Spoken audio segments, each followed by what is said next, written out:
This is the story of the Hitchhiker's Guide to the Galaxy. Perhaps the most remarkable, certainly the most successful book ever to come out of the great publishing corporations of Ursa Minor.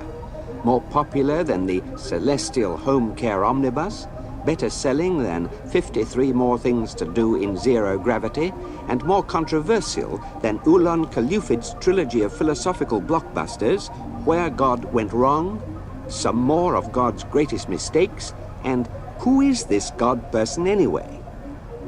And in many of the more relaxed civilizations on the outer eastern rim of the galaxy, the Hitchhiker's Guide has already supplanted the great Encyclopedia Galactica as the standard repository of all knowledge and wisdom, because although it has many omissions, contains much that is apocryphal, or at least wildly inaccurate, it scores over the older, more pedestrian work in two important ways. First, it is slightly cheaper, and second, it has the words "Don't Panic" inscribed in large, friendly letters on the cover. To tell the story of the book, it is best to tell the story of some of the minds behind it. A human from the planet Earth was one of them, though as our story opens, he no more knows his destiny than a tea leaf knows the history of the East India Company. His name is Arthur Dent. He is a 6-foot-tall ape descendant, and someone is trying to drive a bypass through his home. Come off it, Mr. Dent. You can't win, you know. You can't lie in front of the bulldozers indefinitely. I'm game. We'll see who rusts first. I'm afraid you're going to have to accept it. This bypass has got to be built, and it's going to be built. Nothing you can say or Why do has it got to be built? Well, it's... What do you mean? Why's it got to be built? It's a bypass. You've got to build bypasses. Did anyone consider the alternatives? There are no alternatives. You were quite entitled to make any suggestions or protests at the appropriate time. Appropriate time? The first I knew about it was when a workman arrived at the door yesterday. Oh. I asked him if he'd come to clean the windows, and he said he'd come to demolish the house. Yes. He didn't tell me straight away, of course. Oh, no. First he wiped a couple of windows and charged me a £5, and then he told me... But, Mr. Dent, the plans have been available in the planning office for the last 9 months. Yes. I went straight round to find them yesterday afternoon. You hadn't exactly gone out of your way to call much attention to them, had you? I mean, like actually telling anybody or anything. The plans were on display. On display, I eventually had to go down to the cellar. That's the display department. With a torch. Well, the lights had probably gone. So are the stairs. You found the notice, didn't you? Yes. It was on display in the bottom of a locked filing cabinet stuck in a disused lavatory with a sign on the door saying, "Beware of the leopard." Mr. Dent! Hello, yes. Have you any idea how much damage that bulldozer would suffer if I just let it roll straight over you? How much? None at all. By a strange coincidence, none at all is exactly how much suspicion the ape descendant Arthur Dent had that one of his closest friends was not descended from an ape, but was in fact from a small planet somewhere in the vicinity of Betelgeuse. Dent's failure to suspect this reflects the care with which his friend blended himself into human society after a fairly shaky start. When he first arrived 15 years ago, the minimal research he had done suggested to him that the name Ford Prefect would be nicely inconspicuous. He will enter our story in 17.2 seconds and say, "Hello, Arthur." The ape descendant will greet him in return. But in deference to 1,000,000 years of evolution, he will not attempt to pick fleas off him. Earthmen are not proud of their ancestors and never invite them round to dinner. Hello, Arthur. Oh, Ford, hi, how are you? Fine. Look, are you busy? Well, I've just got this bulldozer to lie in front of, otherwise no, not especially. Good. What? Look, there's a pub down the road. Let's have a pint and we can talk. Ford, there's a man over there who wants to knock my house down. Arthur. The first I knew about it was Arthur. yesterday when a workman came Arthur. round to say he was cleaning the windows. What? Arthur, just listen to me. I have got to tell you the most important thing you've ever heard. I've got to tell you now, and I've got to tell you in that pub there. Why? Because you're going to need a very stiff drink. Just trust me. But you don't understand. These Arthur. people are trying to knock my house. You know you can trust me to the end of the earth. Yes, but how far's that? About 10 minutes away. Come on, I need a drink. The Encyclopedia Galactica describes alcohol as a colorless, volatile liquid formed by the fermentation of sugars, and also notes its intoxicating effect on certain carbon-based life forms. The Hitchhiker's Guide to the Galaxy also mentions alcohol. it says that the best drink in existence is the Pan-Galactic Gargle Blaster, the effect of which is like having your brains smashed out with a slice of lemon wrapped round a large gold brick.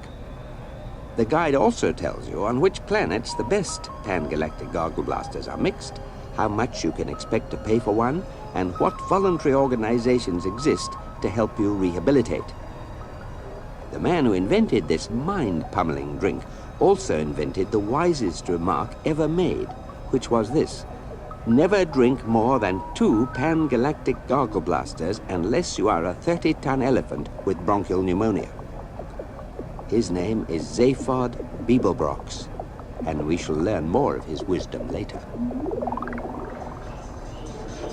6 pints of bitter, and quickly, please. The world's about to end. Oh, yes, sir. Nice weather for it. Gonna watch the match this afternoon, sir? No, no point. Foregone conclusion that, you reckon, sir? Arsenal without a chance? No, it's just that the world's going to end. Oh, yes, sir. You said. Lucky escape for Arsenal if it did. No, not really. Here you are, sir. 6 pints. Right, keep the change. From a fiver? Thank you, sir. You've only got 7 minutes left to spend it. Ford, would you please tell me what the hell is going on? Drink up, you've got 3 pints to get through. 3 at lunchtime? Time is an illusion. Lunchtime, doubly so. Drink up. Why 3 pints? Muscle relaxant. You'll need it. Did I do something wrong today, or has the world always been like this and I've been too wrapped up in myself to notice? I'll try to explain. Drink up. How long have we known each other? 5 years, maybe 6. Most of it seemed to make some kind of sense at the time. All right. How would you react if I said that I'm not from Guildford after all, but from a small planet somewhere in the vicinity of Beetlejuice? I don't know. Why? Do you think it's the sort of thing you feel you're likely to say? Drink up. The world's about to end. This must be Thursday. I never could get the hang of Thursdays. On this particular Thursday, things were moving quietly through the ionosphere many miles above the surface of the planet. Several huge yellow slab-like somethings, huge as office blocks, silent as birds, which hung in the air exactly the same way that bricks don't. The planet was almost totally unaware of their presence.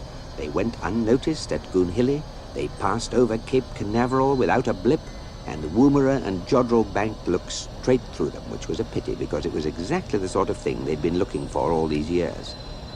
Arthur, of course, was totally unaware of them. He was only aware of a sudden, terrible crashing noise. What's that? Don't worry, they haven't started yet. Good. It's probably just your house being knocked down. What? 3 minutes to go. Damn you and your fairy stories! They're smashing up my home! Stop, you vandals! You home wreckers! You half-crazy... Arthur, come back! It's pointless! Hell. Better go after him. Barman, quickly, can you just give me 4 packets of peanuts? Sir, there you are, sir. 28 pence. Keep the change. Are you serious, sir? I mean, do you really think the world's going to end this afternoon? Yes, in just over 1 minute and 35 seconds.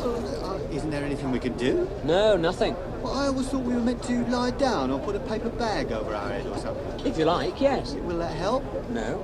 Excuse me, I've got to find my friend. Oh, well then. Last orders, please! You pinch-like barbarians! Up to the council grown imperial blood! I'll have you hung and drawn and quartered and whipped and boiled and Arthur! chop you in a little bits until you've had enough! Arthur, don't bother, there isn't time! Get over here! And when There's I only finish, 10 I'll seconds take the left! little bits and I'll jump on them! And I'll carry on jumping them until I get blisters! I can think of something even more unpleasant to do! And then I'll... What the hell's that? Arthur, quick! Over here! What the hell is it? It's a fleet of flying saucers! What do you think it is? Quick! You've got to get hold of this rod! Flying saucers? Just that, it's a Bogon constructor fleet! A Bogon constructor fleet! I picked up news of their arrival a few hours ago on my sub-ether radio. Lord, I don't think I can cope with any more of this. I think I'll just go and have a little lie down somewhere. No! Just stay here! Keep calm! And just take hold of... People of Earth, your attention, please. This is Prostetnik Fogonjats of the Galactic Hyperspace Planning Council. As you will no doubt be aware, the plans for the development of the outlying regions of the western spiral arm of the galaxy require the building of a hyperspace express route through your star system, and regrettably, your planet is one of those scheduled for demolition. The process will take slightly less than 2 of your Earth minutes. Thank you very much.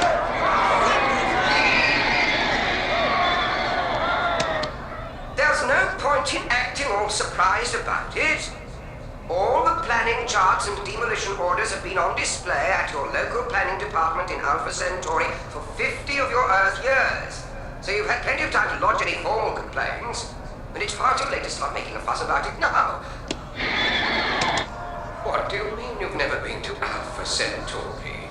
Oh, for heaven's sake, mankind, it's only 4 light years away, you know. I'm sorry, but if you can't be bothered to take an interest in local affairs, that's your own lookout. Energize the demolition beams. Oh, I don't know. Apathetic bloody planet. I'm no sympathy at all.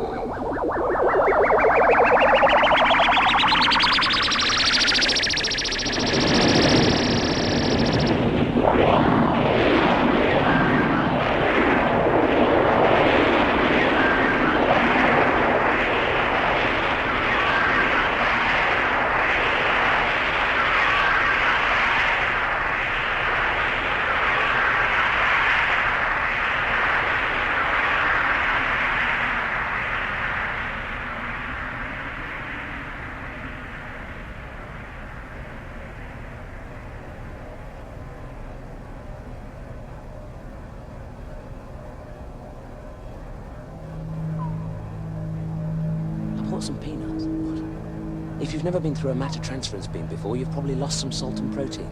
The beer you had should have cushioned your system a bit. How are you feeling? Military Academy. Bits of me keep on passing out. If I asked where the hell we were, would I regret it? We're safe. Oh, good. We're in a small galley cabin in one of the spaceships of the Vogon constructor fleet. Ah, this is obviously some strange usage of the word safe that I wasn't previously aware of. I'll have a look for the light. How did we get here? We hitched a lift. Excuse me, are you trying to tell me that we just stuck out our thumbs and some green, bug-eyed monster stuck his head out and said, "Hi, fellas, hop right in, I can take you as far as the Basingstoke roundabout"? Well, the thumb's an electronic sub-ether device. The roundabout's at Barnard Star 6 light years away, but otherwise that's more or less right. And the bug-eyed monster? It's green, yes. Fine. When can I go home? You can't. Ah, found the light. Good grief. Is this really the interior of a flying saucer? It certainly is. What do you think?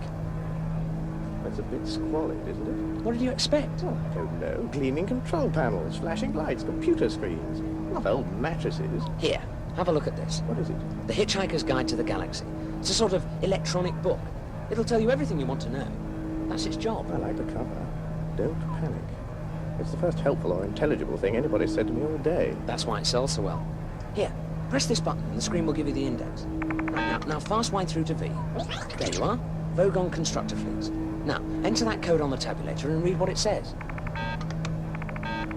Vogon Constructor Fleets. Here is what to do if you want to get a lift from a Vogon. Forget it. They are one of the most unpleasant races in the galaxy. Not actually evil, but bad-tempered, bureaucratic, officious, and callous. They wouldn't even lift a finger to save their own grandmothers from the ravenous bug-blatter beast of Trial without orders signed in triplicate, sent in, sent back, queried, lost, found, subjected to public inquiry, lost again, and finally buried in soft peat for 3 months and recycled as firelighters. The best way to get a drink out of a Vogon is stick your finger down his throat.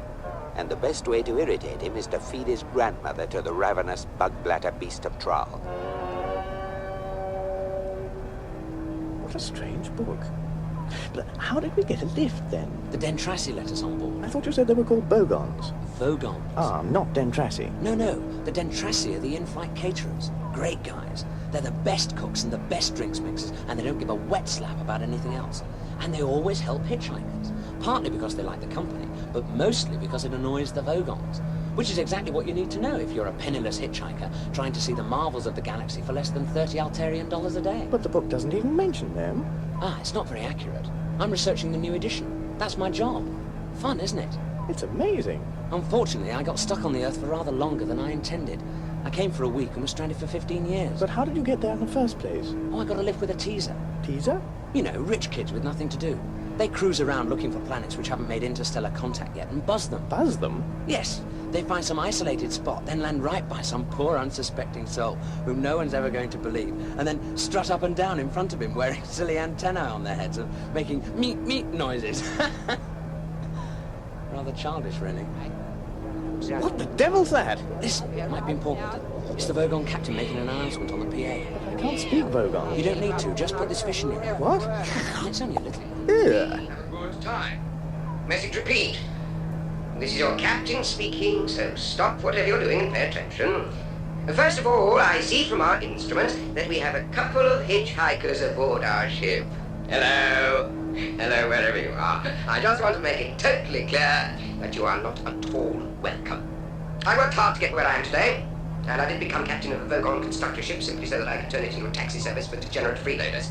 I have sent out a search party, and as soon as they find you, I will put you off the ship. If you're very lucky, I might read you some of my poetry first.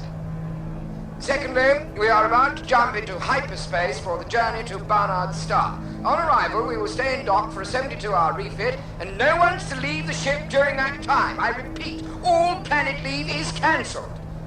I've just had an unhappy love affair, so I don't see why anyone else should have a good time. Message ends. Charming, these Vogons. I wish I had a daughter so I could forbid her to marry one. You wouldn't need to. They've got as much sex appeal as a road accident. Oh, and you better be prepared for the jump into hyperspace. It's unpleasantly like being drunk. Well, what's so unpleasant about being drunk? You ask a glass of water. Ford, Yes? what's this fish doing in my ear? Translating for you. Look under Babelfish in the book. Whoa, what's happening? We're going into hyperspace. I'll never be cruel to a gin and tonic again. The Babelfish is small, yellow, leech-like, and probably the oddest thing in the universe. It feeds on brainwave energy, absorbing all unconscious frequencies and then excreting telepathically a matrix formed from the conscious frequencies and nerve signals picked up from the speech centers of the brain. The practical upshot of which is that if you stick one in your ear, you can instantly understand anything sent to you in any form of language. The speech you hear decodes the brainwave matrix. Now, it is such a bizarrely improbable coincidence that anything so mind-bogglingly useful could evolve purely by chance that some thinkers have chosen to see it as a final, clinching proof of the non-existence of God. The argument goes something like this. I refuse to prove that I exist, says God, for proof denies faith, and without faith I am nothing. But, says man, the Babelfish is a dead giveaway, isn't it? It proves you exist, therefore you don't. QED. Oh dear, says God, I hadn't thought of that, and promptly vanishes in a puff of logic. Oh, that was easy, says man, and for an encore he proves that black is white, and gets killed on the next zebra crossing.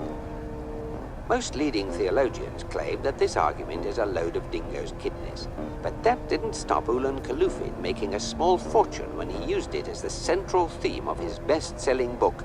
Well, that about wraps it up for God.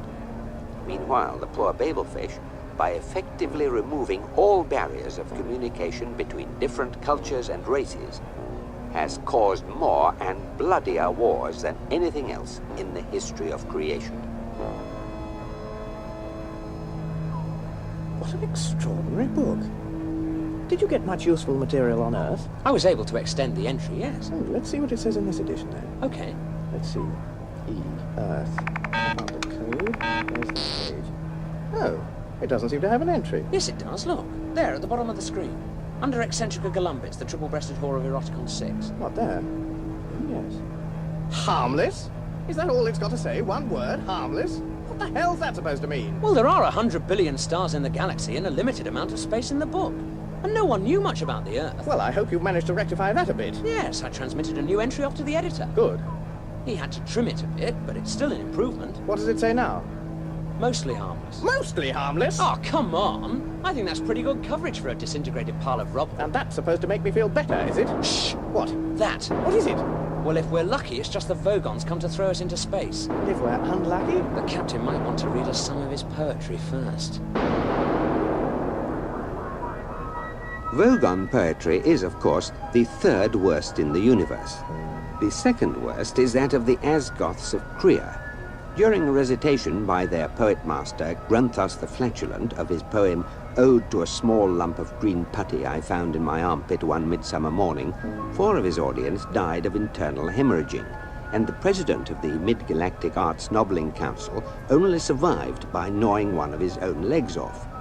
Grunthos is reported to have been disappointed by the poem's reception, and was about to embark on a reading of his 12-book epic entitled Zen and the Art of Going to the Lavatory, when his own major intestine, in a desperate attempt to save the universe, leapt straight up through his neck and throttled his brain. The very worst poetry of all perished along with its creator, Paul Normally Mill, Smotion of Redbridge, Essex, England, in the destruction of the planet Earth. Vogon poetry is mild by comparison, but when the Vogon captain began to read, it provoked this reaction from Ford Prefect, and this from Arthur Dent.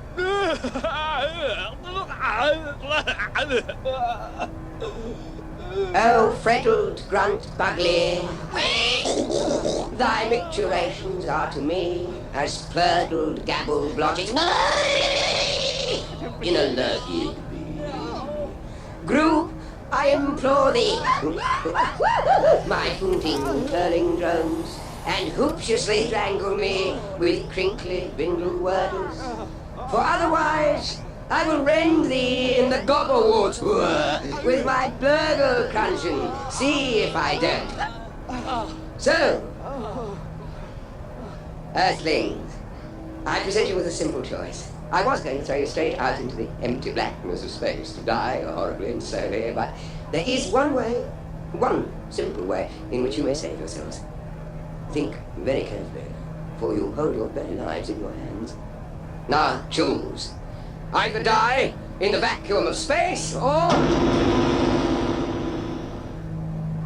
tell me how good you thought my poem was. Oh, I thought that some of the metaphysical imagery was really particularly effective. Yes, and interesting rhythmic devices too, which seem to counterpoint the surrealism of the underlying metaphor. And then die in the vacuum of space. What? No, wait a minute. I'm sorry if that seems mean, but it's the only thing I'm much good at, so I like to keep in practice. What, writing poetry? No, being mean. Guard, take them to number 3 airlock and throw them out. No, don't worry, Arthur. I'll think of something. I don't want to die now. I've still got a headache. I don't want to go to heaven with a headache. I'd be all cross and wouldn't enjoy it. Ow! Ow! Counterpoint the surrealism of the underlying metaphor. Oh, death's too good for them.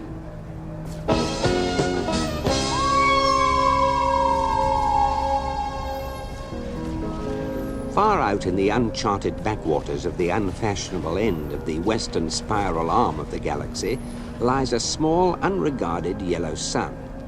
Orbiting this at a distance of roughly 90 million miles is an utterly insignificant little blue-green planet whose ape-descended life forms are so amazingly primitive that they still think digital watches are a pretty neat idea. This planet has, or had, a problem, which was this. Most of the people living on it were unhappy for pretty much of the time. Many solutions were suggested for this problem, but most of these were largely concerned with the movements of small green pieces of paper. Which is odd, because on the whole it wasn't the small green pieces of paper that were unhappy. And so the problem remained.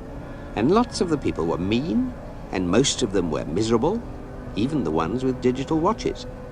Many were increasingly of the opinion that they'd all made a big mistake in coming down from the trees in the first place. And some said that even the trees had been a bad move and that no one should ever have left the oceans. And then one day, nearly 2,000 years after one man had been nailed to a tree for saying how great it would be to be nice to people for a change, a girl, sitting on her own in a small cafe in Rickmansworth, suddenly realized what it was that had been going wrong all this time, and she finally knew how the world could be made a good and happy place. This time it was right, it would work, and no one would have to get nailed to anything. Sadly, however, before she could get to a phone to tell anyone, the Earth was unexpectedly demolished to make way for a new hyperspace bypass, and so the idea was lost forever. Meanwhile, Arthur Dent and Ford Prefect have escaped from all that, only to have to contend with all this.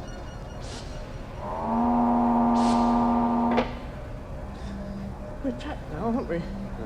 Yes, we're trapped. Couldn't you think of anything? Oh, yes, but unfortunately it rather involved being on the other side of the airtight hatchway they've just sealed behind us. So what happens next? The hatchway in front of us will open automatically in a moment, and we'll shoot out into deep space and asphyxiate in about 30 seconds. So this is it? We're going to die? Yes. Except... no.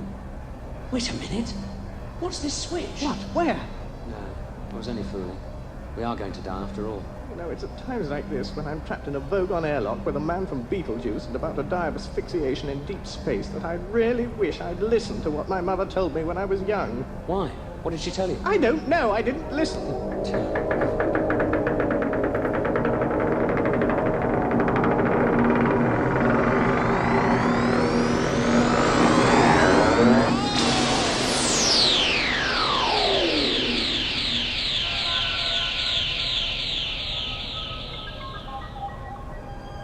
The Hitchhiker's Guide to the Galaxy is a truly remarkable book. The introduction starts like this. Space, it says, is big, really big. You just won't believe how vastly, hugely, mind-bogglingly big it is. I mean, you may think it's a long way down the street to the chemist, but that's just peanuts to space. Listen. And so on.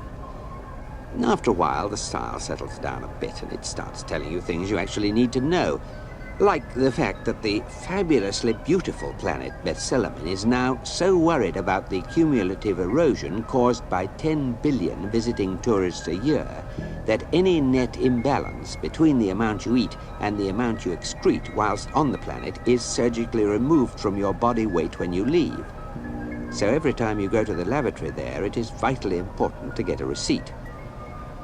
In the entry in which it talks about dying of asphyxiation 30 seconds after being thrown out of a spaceship, it goes on to say that what with space being the size it is, the chances of being picked up by another craft within those seconds are 2 to the power of 267,709 to 1 against, which, by a staggering coincidence, was also the telephone number of an Islington flat where Arthur once went to a very good party and met a very nice girl whom he totally failed to get off with.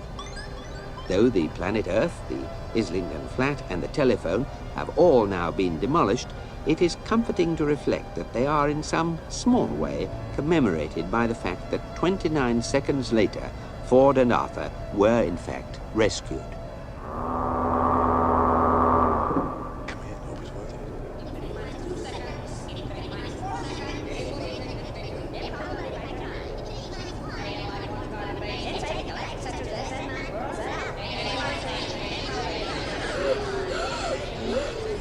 There you are. I told you I'd think of something. Yeah, sure. Right idea of mine to find a passing spaceship and get rescued by... Oh, come on. The chances against it are astronomical. Don't knock it, it worked. Now, where are we? Well, I hardly like to say this, but it looks like the seafront at Southend. God, I'm relieved to hear you say that. Why? Because I thought I must be going mad. Perhaps you are. Perhaps you only thought I said it. Well, did you say it or not? I think so. Perhaps we're both going mad. Still, nice day for it. Sunshine. Candy Blossom. Perhaps we better ask someone what's going on. How about that man over there? What, the one with the 5 heads crawling up the wall? Yes. Excuse me. If this is Southend, then there's something very odd about it. You mean the way the sea stays steady as a rock and the buildings keep washing up and down? Yes, I thought that was odd. 2 to the power of 100,000 to 1 against and falling. What was that? Sounds like a measurement of probability. Or improbability. Improbability. Everything seems to be melting away. Falling backward. The stars are swirling. A dust bowl. Snow? My legs drifting off into the sunset. My left arm floating away. How am I going to operate my digital watch now? Ford? Yes? You're turning into a penguin. Stop it. 2 to the power of 75,000 to 1 against and falling. Hey, who are you? Where are you? What's going on, and is there any way of stopping it?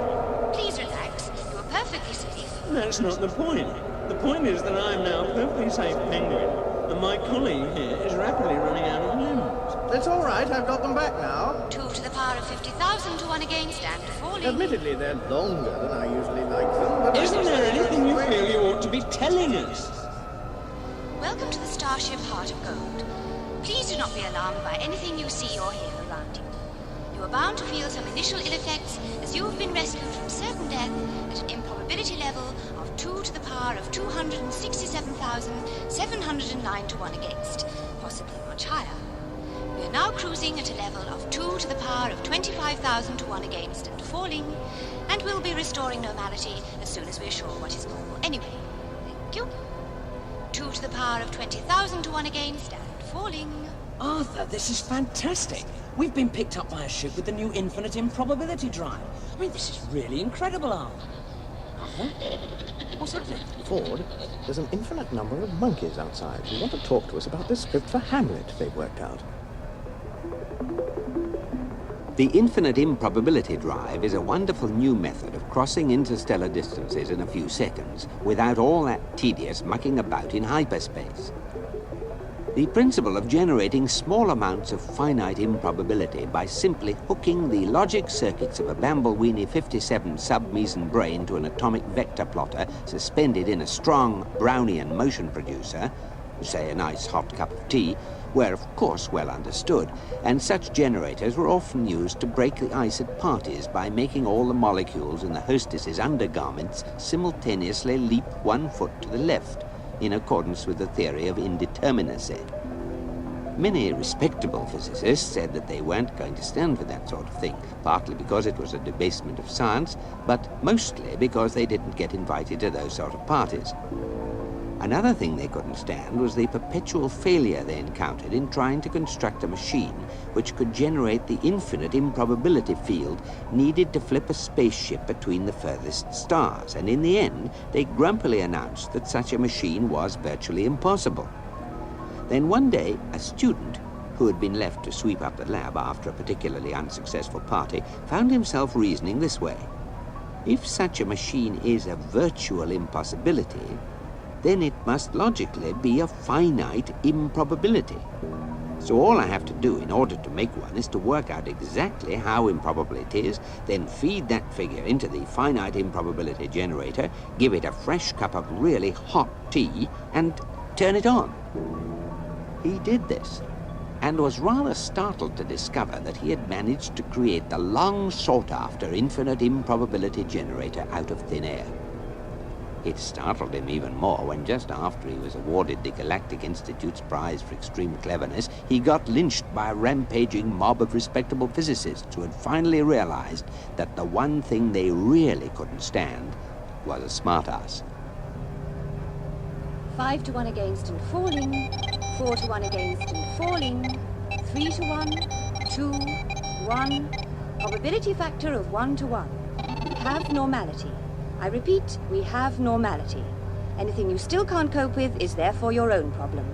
Please relax, you'll be sent for soon. Who are they, Trillian? Just a couple of guys who picked up in open space.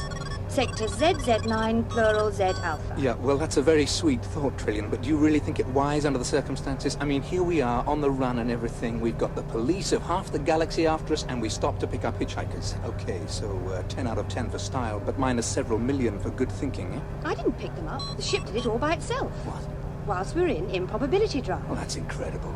No, just very, very improbable. Look, don't worry about the aliens. They're just a couple of guys, I expect. I'll send the robot down to check them out. Hey, Marvin! I think you ought to know I'm feeling very depressed. Oh, God. Here's something to occupy you and keep your mind off things. It won't work. I have an exceptionally large mind. Marvin... All right, what do you want me to do? Go down to number 2 entry bay and bring the 2 aliens up here under surveillance. Just that. Yes. I won't enjoy it. She's not asking you to enjoy it. Just do it, will you? All right, I'll do it. Good. Great. Thank you. I'm not getting you down at all, am I? No, Marvin, that's just fine, really. I wouldn't like to think I was getting you down. No, don't you worry about that. You just act as comes naturally and everything will be fine. You're sure you don't mind? No. It's all just part of life.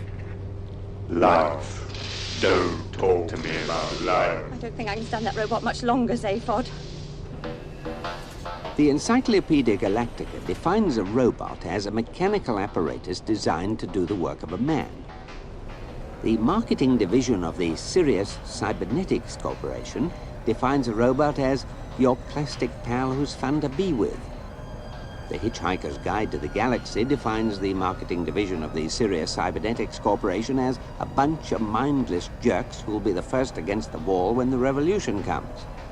with a footnote to the effect that the editors would welcome applications from anyone interested in taking over the post of robotics correspondent.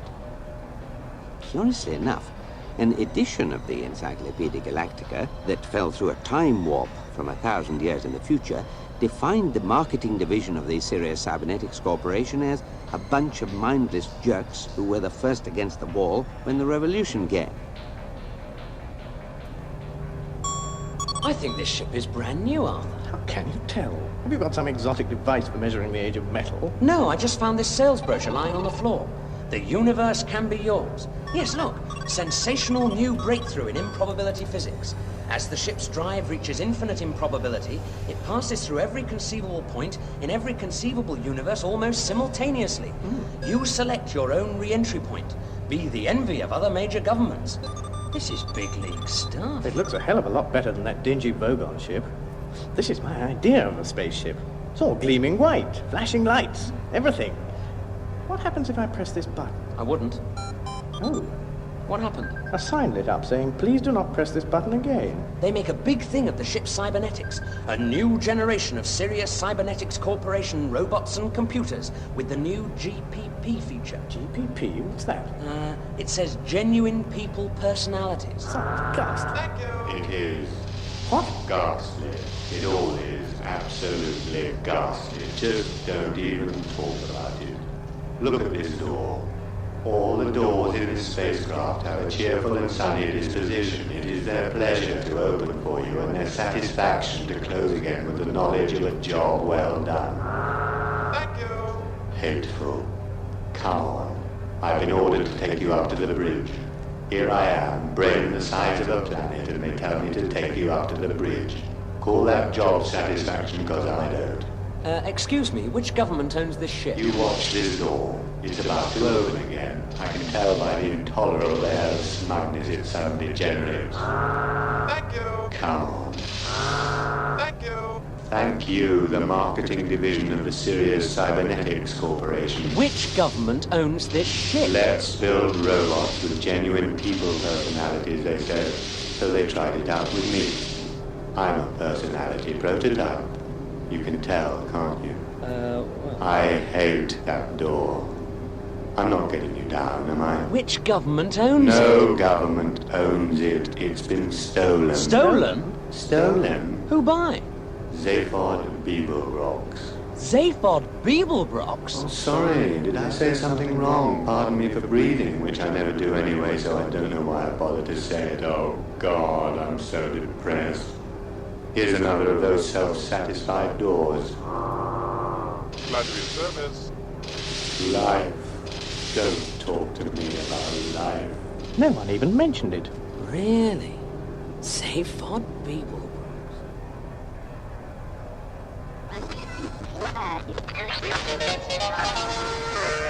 And news reports brought to you here on the sub-ether waveband, broadcasting around the galaxy, around the clock. And we'll be saying a big hello to all intelligent life forms everywhere. And to everyone else out there, the secret is to bang the rocks together, guys. And of course, the big news story tonight is the sensational theft of the new Improbability Drive prototype ship by none other than Zaphod Beeblebrox. And the question everyone's asking is, has the Big Z finally flipped? Beeblebrox, the man who invented the pan-galactic gargle blaster, ex-confidence trickster, part-time galactic president, once described by eccentrica Galumbits as the best bang since the big one, and recently voted the worst-dressed sentient being in the universe for the 7th time running. Has he got an answer this time? We asked his private brain care specialist, Gag Halfront. Well, look, Zaphod's just this guy, you know? What'd you turn it off for? I just thought of something. Yeah? We picked those couple of guys up in sector ZZ9 plural Z alpha. Does that mean anything to you? On the whole, no. Let me show it to you on the screen. Right there. It's the same sector you picked me up in. Hey, right. I don't believe it. How the hell did we come to be there? Improbability Drive. We pass through every point in the universe, you know that. Yeah, but picking them up there is just too strange a coincidence. I want to work this out. Computer? Hi there. Oh, God. I want you to know that whatever your problem, I am here to help you solve it. Look, I think I'll just use a piece of paper. Sure thing, I understand. If you ever need a... Shut up. Okay. Trillian, listen. The ship picked them up all by itself, right? Right. So that already gives us a high improbability factor. I can work it out for you. It picked them up in that particular space sector. Sector ZZ9, plural Z Alpha. Which gives us another high improbability factor. Plus, they were not wearing spacesuits. Did you think of that? So we picked them up during a crucial 30-second period. I've got a note of that factor here. So have I. Put it all together. And we have a total improbability factor of exactly... Well, it's pretty vast, but it's not infinite. At what point did we pick them up? Infinite improbability level. Yeah. I got a bad feeling about one big whack of improbability still to be accounted for. Planetary service. I suppose you'll want to see the aliens now. Do you want me to sit in a corner and rust, or just fall apart where I'm standing? Show them in, please, Marvin. I'm not staying in the same room with that robot. Ford, hi, how are you? Glad you could drop in. Zaphod, great to see you. You're looking well. The extra arm suits you. Nice ship you've stolen. You mean you know this guy? Know him? He's... Oh, Zaphod. This is a friend of mine, Arthur Dent. I saved him when his planet blew up. Oh, sure. Hi, Arthur. Glad you could make it. And Arthur, this is my We've son. met. What? Oh, have we, What do you mean you've met? This is Zaphod Beeblebrox from Beetlejuice 5, you know, not bloody Martin Smith from Croydon. I don't care. We've met, haven't we, Zaphod? Or should I say, Phil? What? You'll have to remind me. I have a terrible memory for species. Hey, Ford. It was at a party 6 months ago. I rather doubt that. On Earth. England. Look. London. Islington. Oh, that party. Zaphod, you don't mean to say you've been on that miserable little planet as well, do you? No, of course not. Well, I may just have dropped in briefly. On my way somewhere. He gate-crashed this fancy-dress party, barged up to the girl I was talking to and said, "Hey, doll, is this guy boring you? Why don't you talk to me instead? I'm from a different planet." Zaphod? Yes. He only had the 2 arms, and he called himself Phil, but there was But you have to admit he did turn out to be from another planet. What? Good God! It's her, Tricia McMillan. Improbability sum now complete. And for my next trick, Oh, shut up, will you? Just trying to create a pleasant social atmosphere. What on earth are you doing here? Same as you, I hitched a lift. After all, with a degree in maths and another in astrophysics, it was either that or the dole queue again on Monday, wasn't it? Anyway, hi. Nice to see you again. But this is all impossible. No, just very, very improbable. Oh, God. Ford, this is Trillian. Hi. Trillian, this is my semi-cousin Ford, who shares 3 of the same mothers as me. Hi. Trillian, is this sort of thing going to happen every time we use the infinite improbability drive? Very probably, I'm afraid. Zaphod Beeblebrox, this is a very large drink. Hi there, this is Eddie, your shipboard computer. And I just want to mention here that we are now moving into orbit around the legendary planet of Magrathea. Sorry to interrupt your social evening. Have a good time.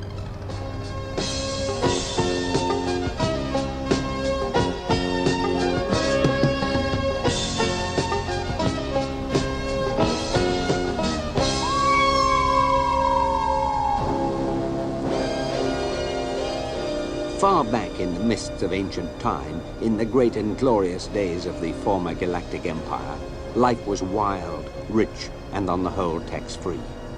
Mighty starships plied their way between exotic suns, seeking adventure and reward amongst the furthest reaches of galactic space. In those days, men were real men, women were real women, and small furry creatures from Alpha Centauri were real small furry creatures from Alpha Centauri. And all dared to brave unknown terrors, to do mighty deeds, to boldly split infinitives that no man had split before. And thus was the empire forged. Many men, of course, became extremely rich. But this was perfectly natural and nothing to be ashamed of, because no one was really poor, at least no one worth speaking of. And for these extremely rich merchants, life eventually became rather dull, and it seemed that none of the worlds they settled on was entirely satisfactory. Either the climate wasn't quite right in the later part of the afternoon, or the day was half an hour too long, or the sea was just the wrong shade of pink. And thus were created the conditions for a staggering new form of industry, custom-made luxury planet building. The home of this industry was the planet Magrathea, where vast hyperspatial engineering works were constructed to suck matter through white holes in space and form it into dream planets, lovingly made to meet the exacting standards that the galaxy's richest men had naturally come to expect. And so successful was this venture that very soon Magrathea itself soon became the richest planet of all time, and the rest of the galaxy was reduced to abject poverty. And so the system broke down. The Empire collapsed, and a long, sullen silence settled over the galaxy, disturbed only by the pen-scratchings of scholars as they labored into the night over smug little treatises on the value of a planned political economy. Magrathea itself disappeared, and its memory soon passed into the obscurity of legend. In these enlightened days, of course, no one believes a word of it. I'm sorry, Zaphod. I just don't believe a word of it. Listen to me, Ford. I found it. I swear I found it. Look, Magrathea is a myth, a fairy story.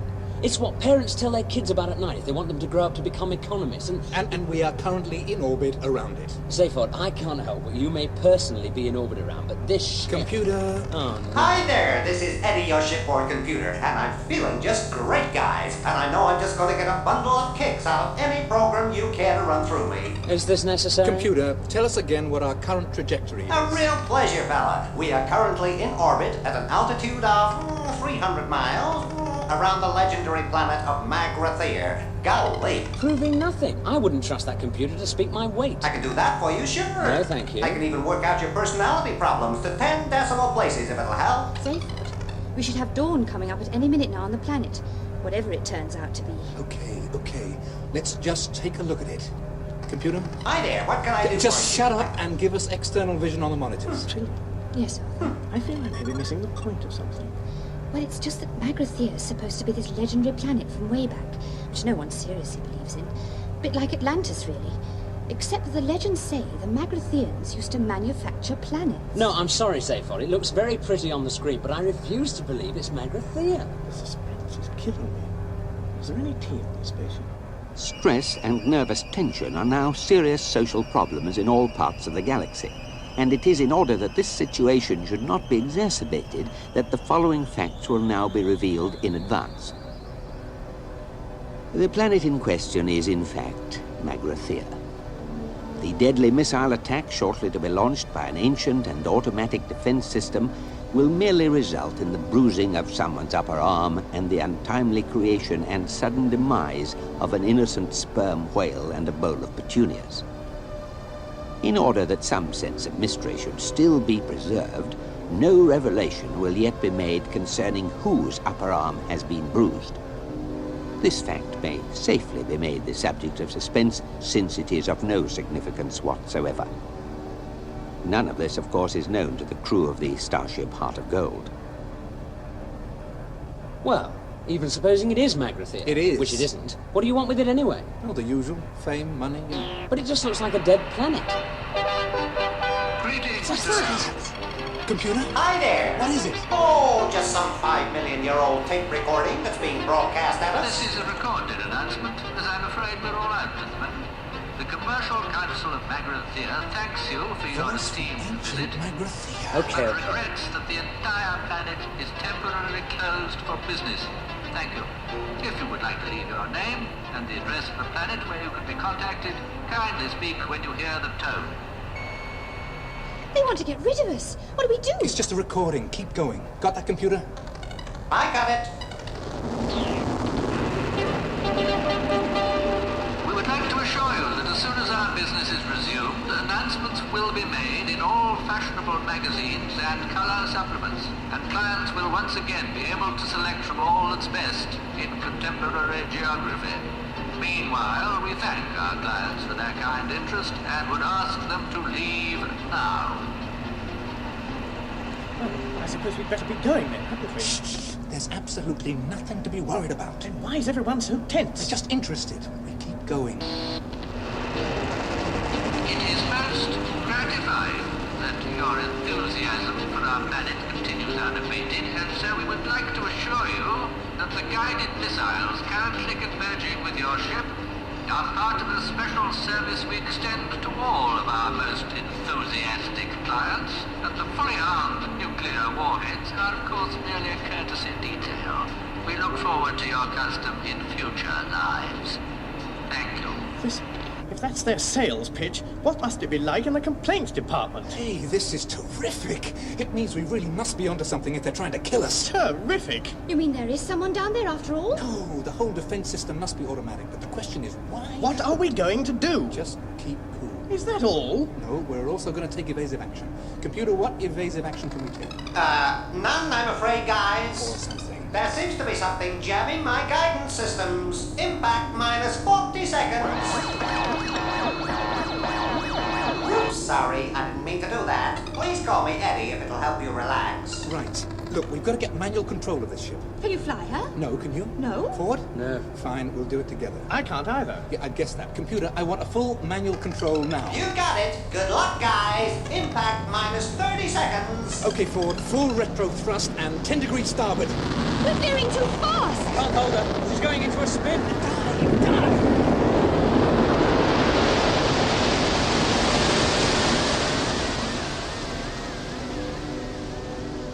It is, of course, more or less at this point that one of our heroes sustains a slight bruise to the upper arm. This should be emphasized because, as has already been revealed, they escape otherwise completely unharmed, and the deadly nuclear missiles do not eventually hit the ship. Our hero's safety is absolutely assured.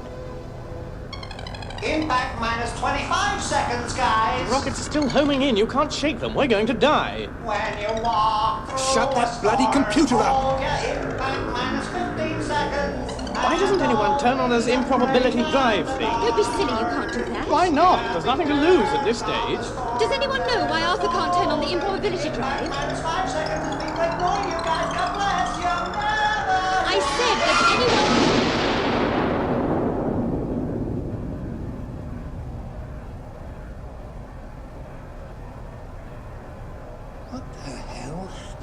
Well, I was just saying, there's this improbability drive switch here, you see, and I just Where pressed are we, it. Trillian? Exactly where we were, I think. Then what happened to the missiles? Well, according to this screen, they've just turned into a bowl of petunias and a very surprised-looking whale. At an improbability factor of 8,767,128 to 1 against. Did you think of that, Earthman? Well, all I did was... That's very good thinking, you know that? You just saved our lives. Oh, it was nothing, really. Oh, was it? Oh, well, forget it then. Okay, computer, take us into land. Well, I say it was nothing. I mean, obviously it was something. I was just trying to say it's not worth making too much of a fuss about. I mean, just saving everybody's life.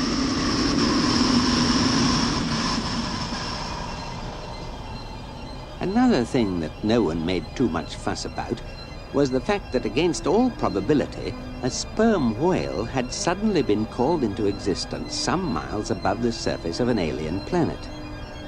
And since this is not a naturally tenable position for a whale, this innocent creature had very little time to come to terms with its identity as a whale before it had to come to terms with suddenly not being a whale anymore. This is what it thought as it fell. What's happening? Excuse me? Who am I? Hello? Why am I here? What's my purpose in life?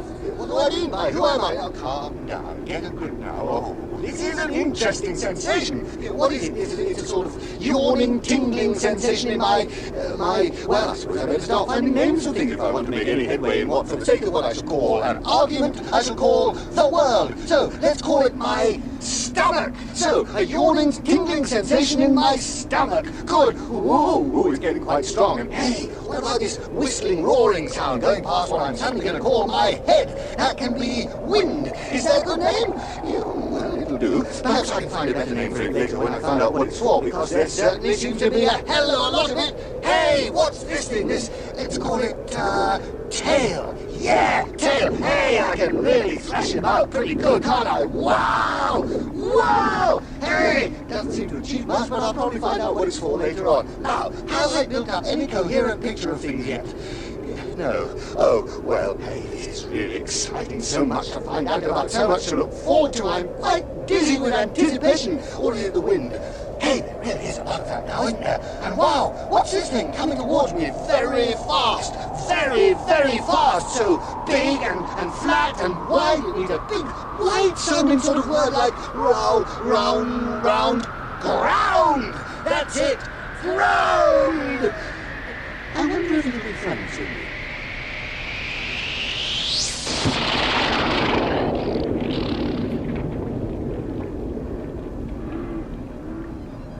Curiously enough, the only thing that went through the mind of the bowl of petunias as it fell was, oh no, not again. Many people have speculated that if we knew exactly why the bowl of petunias had thought that, we would know a lot more about the nature of the universe than we do now.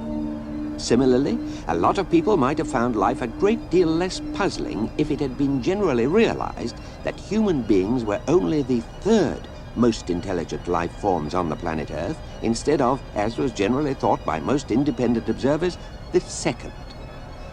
The significance of this fact will become clear to Arthur Dent some 4 hours and 37 minutes after the starship has landed on the planet Magrathea, or 4 hours and 32 minutes after Trillian says, "Are we taking this robot?"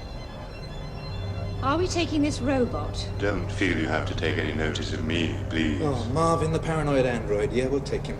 How you doing, Metal Man? Oh, fine. Good. If you happen to like being me, which personally I don't. Terrific. Okay, everybody, let's go. Good afternoon, boys. What's that? Oh, that's just the computer. I discovered it had an emergency backup personality, so I plugged it in. Can't be worse, can it? Now, this is going to be your first day on a strange planet. So I want you all wrapped up snug and warm, and no playing with any naughty bug-eyed monsters. Can't be I worse. think we'd be better off with a slide rule. Right, who said that? Will you open up this exit hatch, please, computer? Not until whoever said that owns up. Oh, no. Come on. Computer. I'm waiting. I can wait all day if necessary. Hey, computer. If you don't open that exit hatch pretty damn pronto, I might find a very large axe to reprogram you with, okay? I can see this relationship as something we're all going to have to work at. Thank you. Let's go. It'll all end in tears, I know it.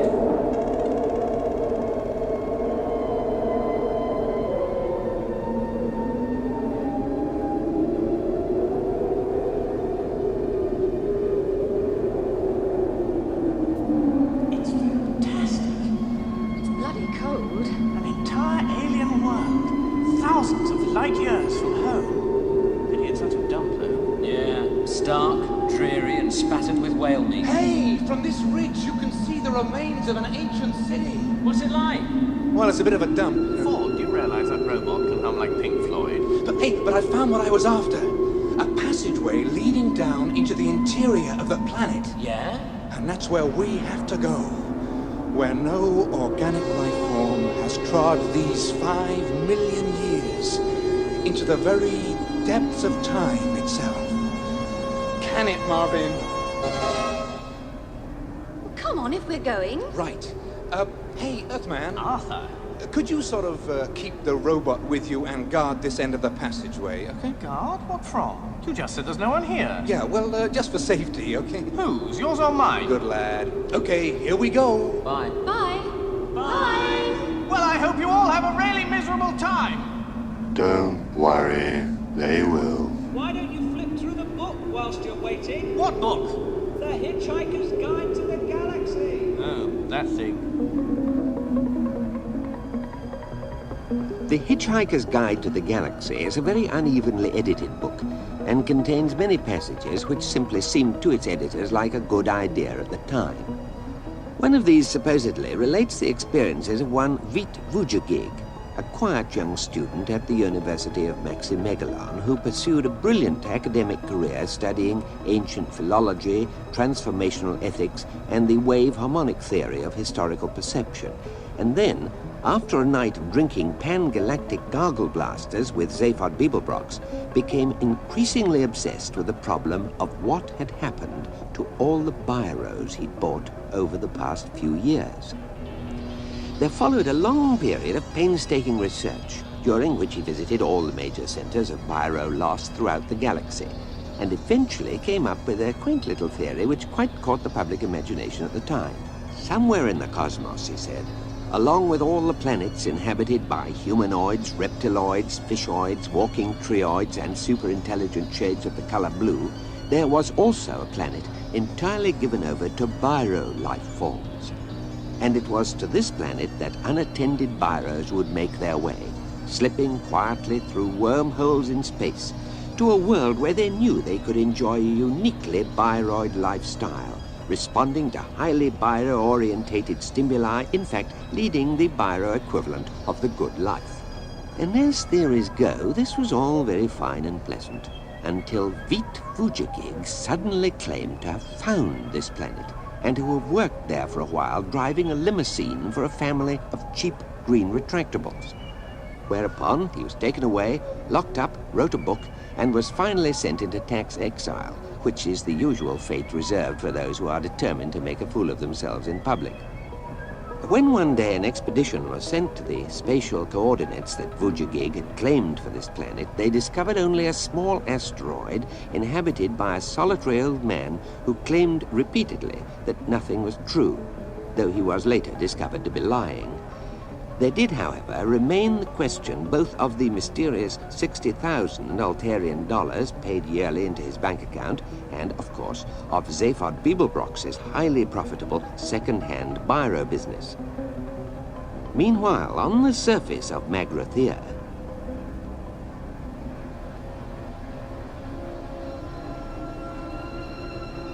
Night's falling. Look, Robot, the stars are coming out. I know. Wretched, isn't it? But that sunset, I've never seen anything like it in my wildest dreams.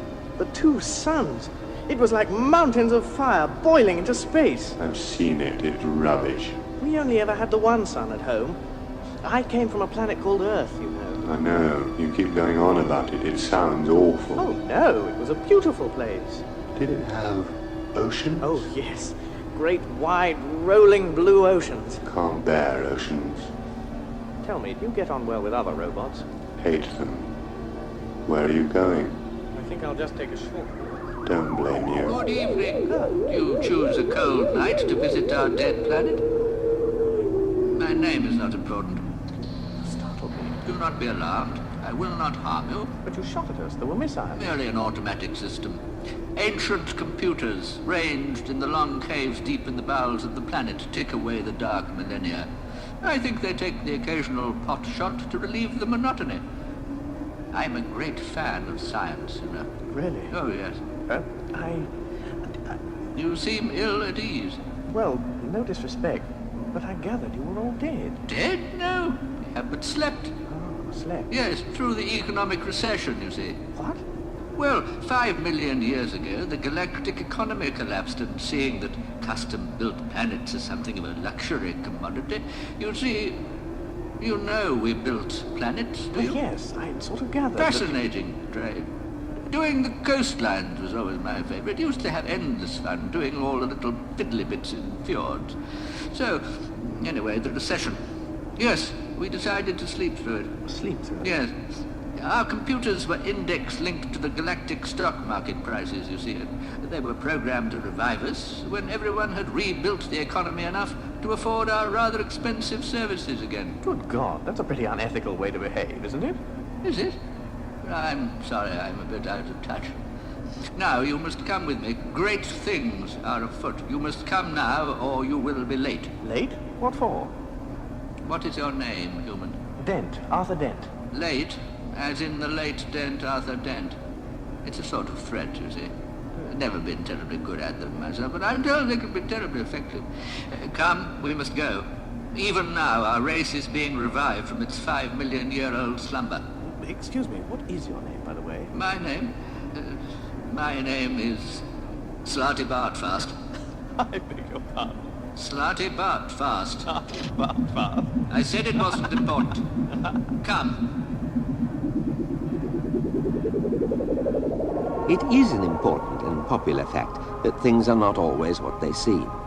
For instance, on the planet Earth, man had always assumed that he was more intelligent than dolphins because he had achieved so much. The wheel, New York, wars, and so on. But conversely, the dolphins believed themselves to be more intelligent than man for precisely the same reasons. Curiously enough, the dolphins had long known of the impending demolition of the Earth and had made many attempts to alert mankind to the danger. But most of their communications were interpreted as amusing attempts to punch footballs or whistle for titbits. So they eventually gave up and left the Earth by their own means shortly before the Vogons arrived. The last ever dolphin message was misinterpreted as a surprisingly sophisticated attempt to do a double backward somersault through a hoop whilst whistling the Star-Spangled Banner. In fact, the message was this: "So long and thanks for all the fish."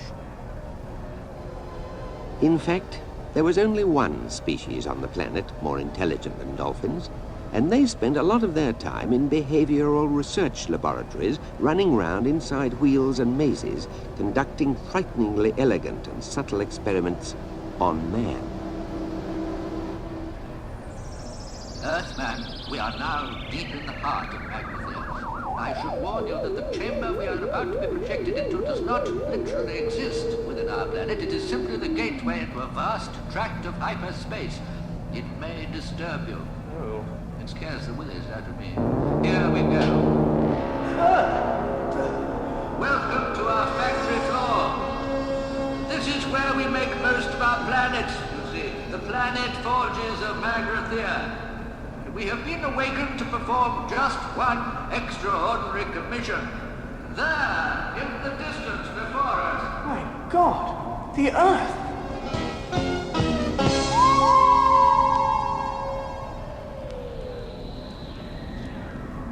The Earth Mark II, in fact. We're making a copy from our original blueprints. Original blueprints?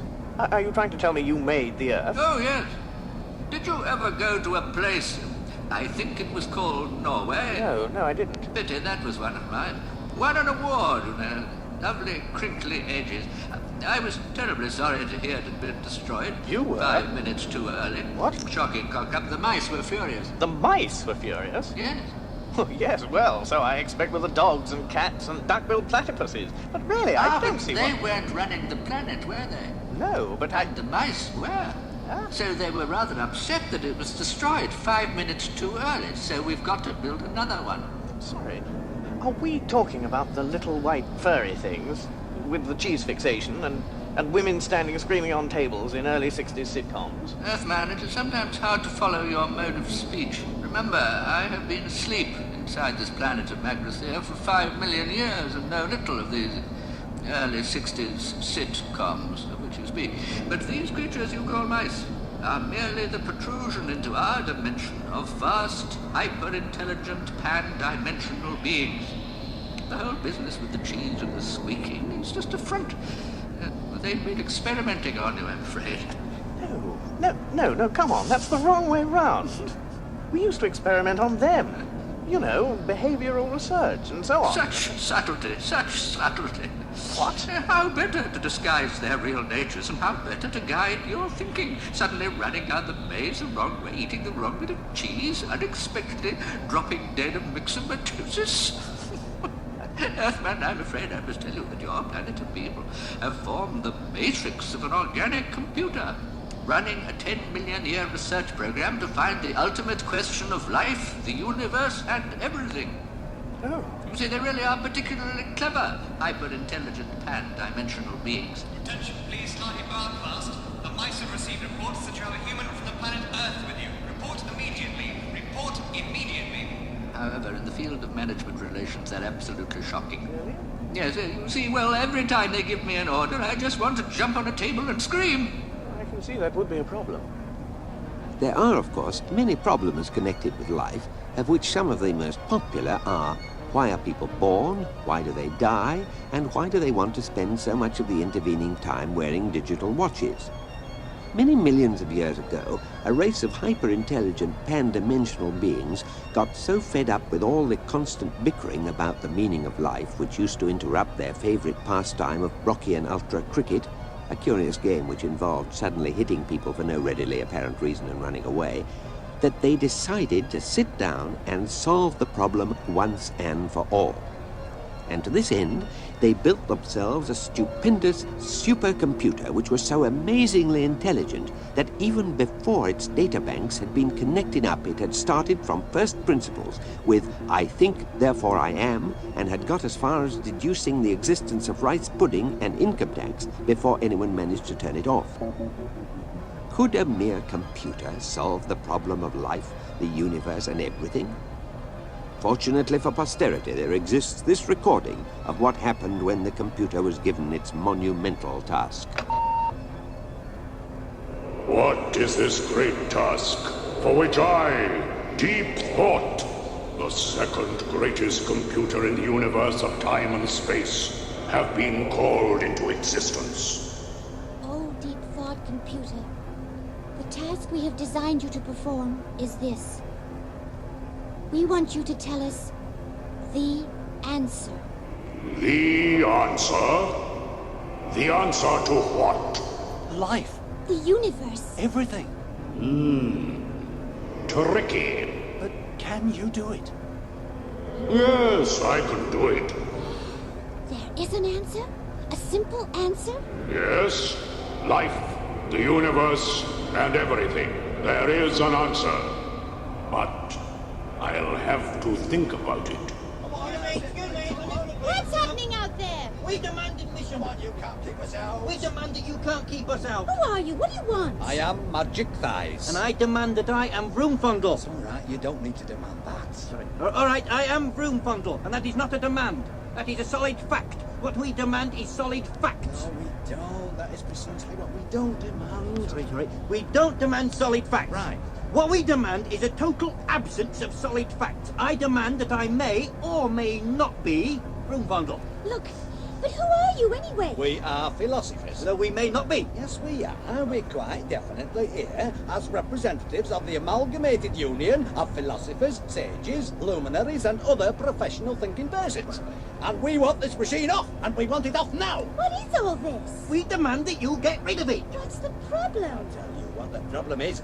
Demarcation, that's the problem. We demand that demarcation may or may not be the problem. You just let the machines get on with the adding up, and we'll take care of the eternal verities. Thank you very much. Right. Under law, the quest for ultimate truth is quite clearly the prerogative of your working thinkers. Right. The bloody machine goes and actually finds it, and we're straight out of the job, aren't we? I mean, well, what's the use of our sitting up all night saying there may or may not be a god if this machine gives you his telephone number the next morning? We demand guaranteed, rigidly defined areas of doubt and uncertainty. Might I make an observation at this point? You keep out of this metal nose! We demand that that machine not be allowed to think about this problem. All I wanted to say... We'll go on strike. That's right. You'll have a national philosopher's strike on your hands. Whom will that inconvenience? Never you mind who it will inconvenience, you box of blacklegging binary bits. Right. It'll hurt, Buster. It'll hurt. There is no terror in your threats. Oh. All I want to say is that I am now irrevocably committed to computing the answer to life, the universe, and everything. But the program will take me 7.5 million years to run. 7.5 million years? And it occurs to me that running a program like this is bound to cause sensational public interest. And so, any philosophers, such as perhaps yourselves, who are quick off the mark, are going to clean up in the prediction business. Prediction business? What's that? You just get on the pundit circuit. You all go on the chat shows and the color supplements, and violently disagree with each other about what answer I'm eventually going to produce. And if you get yourselves clever agents, you'll be on the gravy train for life. Bloody hell. Now that's what I call thinking. Here, Vroomfondle, why do we never think of things like that? Don't know. Think our minds must be too highly trained, Magic Thighs. Oh, yeah. And so Vroomfondle and Magic Thighs became the greatest and most truly interesting pundits the universe had ever known. And thousands upon thousands of generations later, the great day for which this race of hyper-intelligent, pan-dimensional beings had waited, somewhat impatiently, dawned. Oh, people who wait in the shadow of deep thought, honored descendants of Broom Fundell and Magic Thighs, the time of waiting is over. 7.5 million years our race has waited for this great and hopefully enlightening day, the day of the answer. Never again will we wake up in the morning and think, who am I? What is my purpose in life? Does it really, cosmically speaking, matter if I don't get up and go to work? For today, we will finally learn once and for all the plain and simple answer to all these nagging little problems of life, the universe, and everything. From today, we can enjoy our games of Brockian Ultra Cricket in the firm and comfortable knowledge that the meaning of life is now well and truly sorted out.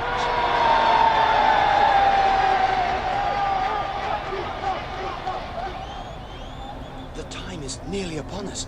I detect a change in the computer. It's suddenly looking a lot more relaxed.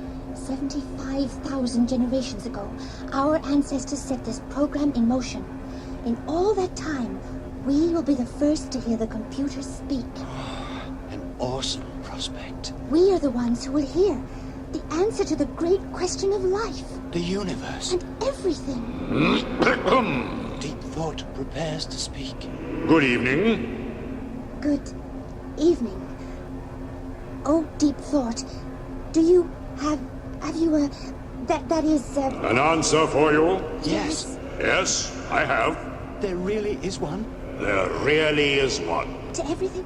To the great question of life, the universe, and everything? Yes. And are you ready to give it to us? I am. Now? Now. Wow. Though I don't think you're going to like it. Doesn't matter, we must know it. Now. Now. Yes, now. All right. Well? You're really not going to like it. Tell us. All right. The answer to everything. Yes. Life, the universe, and everything. Yes. Is. Yes. Is. Yes. 42.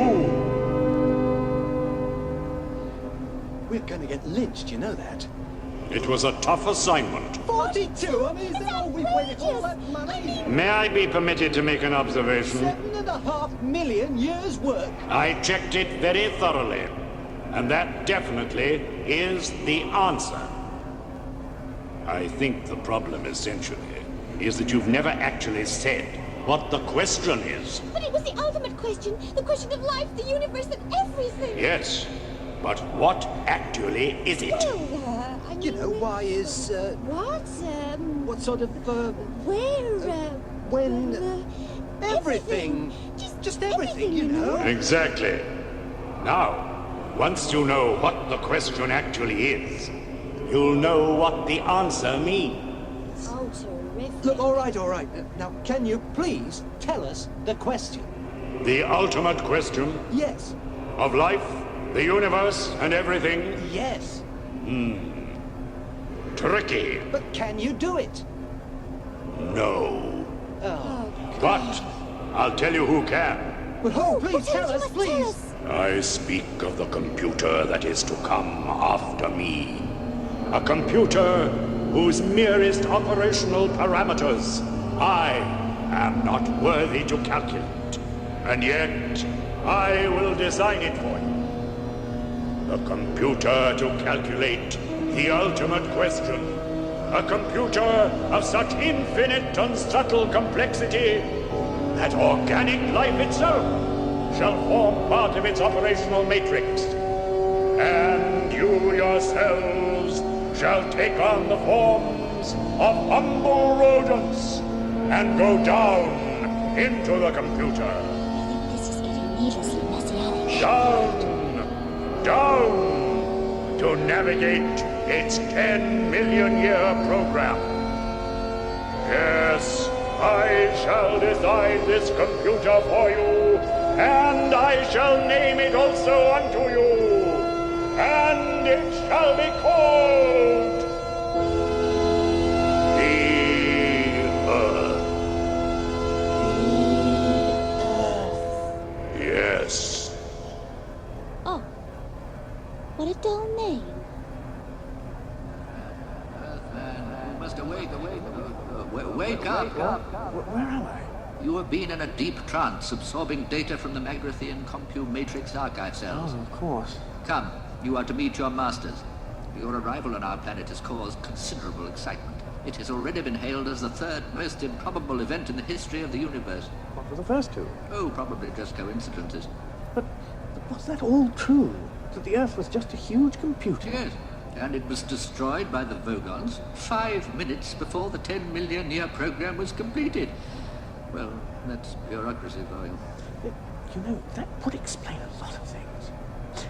All through my life, I've had this strange, unaccountable feeling that something secret, something sinister was going on in the world, and no one would tell me what it was. Oh, that's just perfectly normal paranoia. Everyone in the universe has that.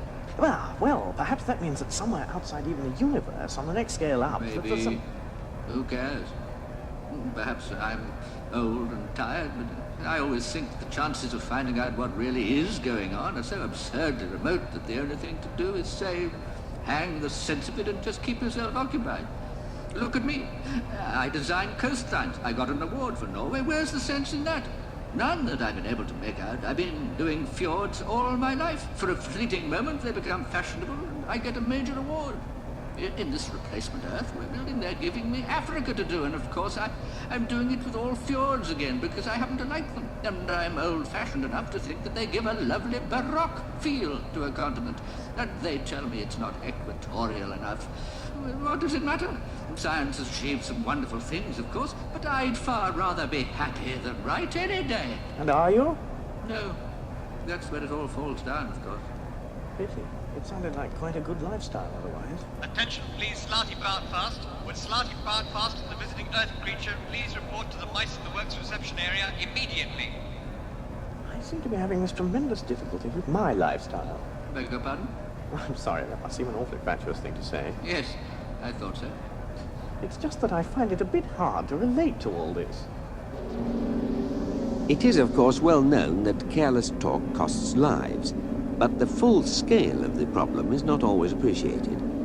For instance, at the very moment that Arthur said, "I seem to be having this tremendous difficulty with my lifestyle," a freak wormhole opened up in the fabric of the space-time continuum and carried his words far, far back in time across almost infinite reaches of space to a distant galaxy where strange and warlike beings were poised on the brink of frightful interstellar battle. The two opposing leaders were meeting for the last time, and a dreadful silence fell across the conference table as the commander of the Vlahergs, resplendent in his black jeweled battle shorts, gazed levelly at the Gugvant leader, squatting opposite him in a cloud of green, sweet-smelling steam, and with a million sleek and horribly beweaponed star cruisers poised to unleash electric death at his single word of command, challenged the vile creature to take back what it had said about his mother. The creature stirred in his sickly, broiling vapor, and at that very moment the words, "I seem to be having this tremendous difficulty with my lifestyle," drifted across the conference table. Unfortunately, in the Vlaherg tongue, this was the most dreadful insult imaginable, and there was nothing for it but to wage terrible war. Eventually, after their galaxy had been decimated, it was realized that the whole thing had been a ghastly mistake, and so the two opposing battle fleets settled their few remaining differences in order to launch a joint attack on our galaxy, now positively identified as the source of the offending remark. For thousands more years, the mighty ships tore across the empty wastes of space and finally dived screaming onto the planet Earth, where, due to a terrible miscalculation of scale, the entire battle fleet was accidentally swallowed by a small dog. Those who study the complex interplay of cause and effect in the history of the universe say that this sort of thing is going on all the time, but are powerless to prevent it. It's just life, they say. Meanwhile, Arthur Dent has been escorted to the Magrathian Works reception area for a shatteringly odd meeting. Arthur, you're safe! Am I? Oh, good. Hi, Arthur. Come and join us. 4 trillion Zaphod! What happened to you? Well, our host's here. Hosts? What hosts? Welcome to lunch, Earth creature. What? Who said that? There's a mouse on the table. Well, haven't you found out yet?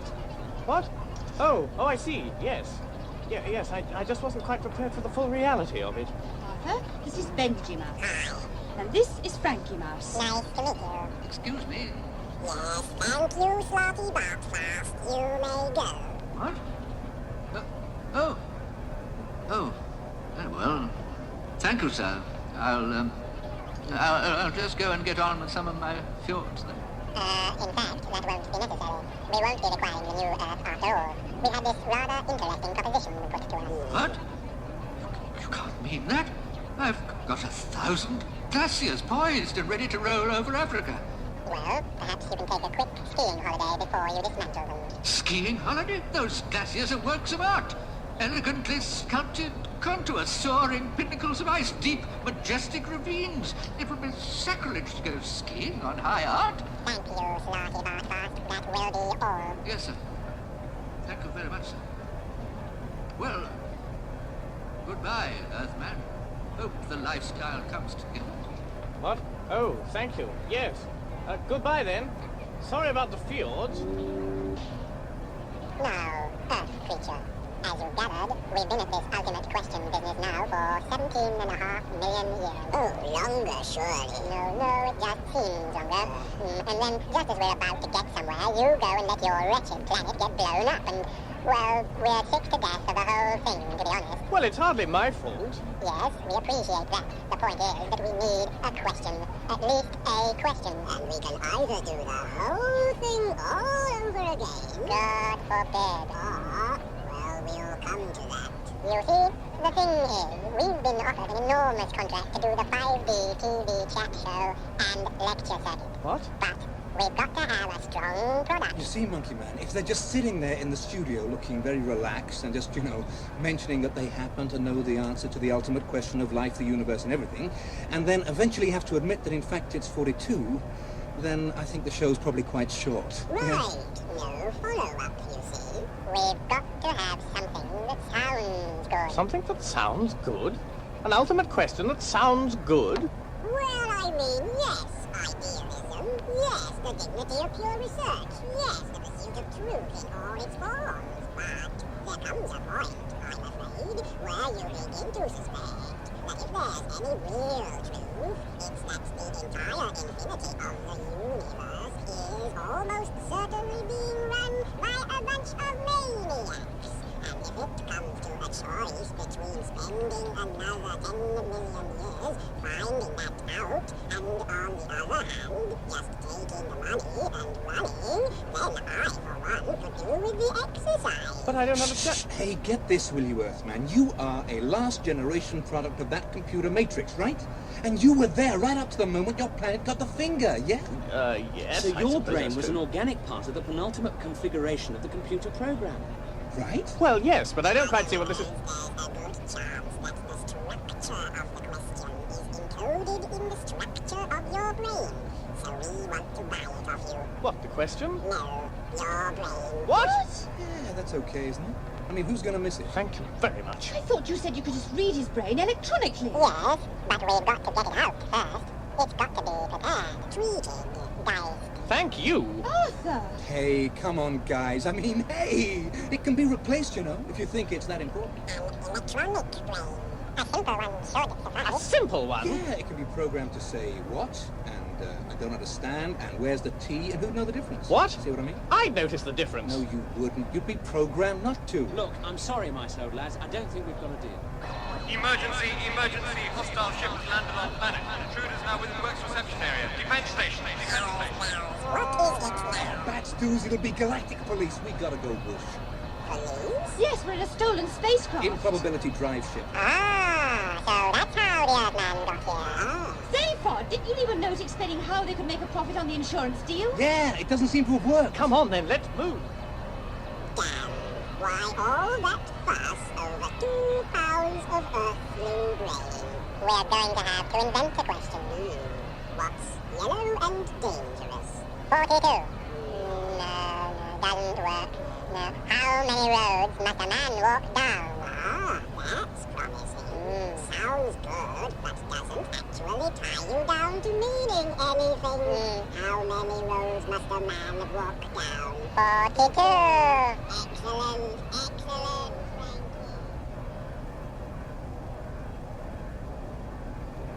Which way you reckon, Zaphod? On a wild guess, I'd say down here. Okay, move. Okay, people, Bronx, freeze! We got you covered. You want to try a guess at all, Ford? Okay, this way. Right, okay.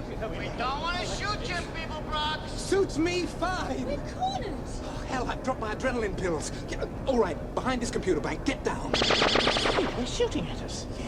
I thought they said they didn't want to do that. Yeah, I thought they said that. Hey, we thought you said you didn't want to do that. It isn't easy being a cop. What did he say? He said it isn't easy being a cop. Well, surely that's his problem, isn't it? I'd have thought so. Hey, listen. I think we've got enough problems of our own with you shooting at us. So if you could avoid laying your personal problems on us as well, I think we'd probably find it easier to cope. Now, see here, you guys. You're not dealing with any dumb, two-bit, trigger-pumping morons with low hairlines, little piggy eyes, and no conversation. No, we are a couple of intelligent, caring guys who you'd probably quite like if you met us socially. Yeah. I don't go around gratuitously shooting people and bragging about it in seedy Space Rangers bars. No, he doesn't. No, I don't. I go around shooting people gratuitously and then agonize about it afterwards to my girlfriend. Yeah, he does. And I write novels. He writes them in crayon. Oh, I haven't had any of them published yet. So I'd better warn you, I'm in a mean mood. Who are these guys? I think I preferred it when they were shooting. So, you gonna come out quietly, or you gonna let us blast you out? Which would you rather? You still there? Yes. We didn't enjoy doing that at all. We could tell. Now listen to this, people, Bronx, and you better listen good. Why? Because it's gonna be very intelligent and quite interesting and humane. Okay, far away. I mean... Misunderstanding there. Yeah, it was fun though, wasn't it? We'll shoot him again for a bit. Yeah, why not? The computer bank is absorbing a hell of a lot of energy. My thing's about to explode. Well, that about wraps it up for this lifetime. Well, it's been really nice running into you again, Zaphod. Zaglabos, King Astron.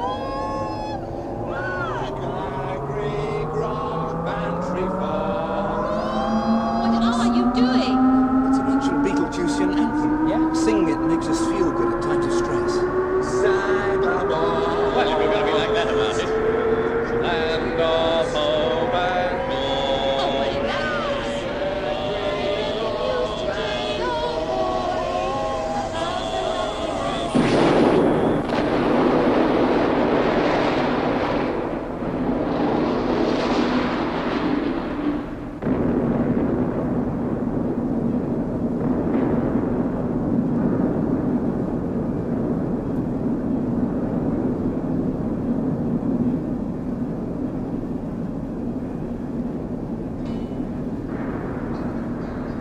It is, of course, more or less at this misleading point that this part of our story ends.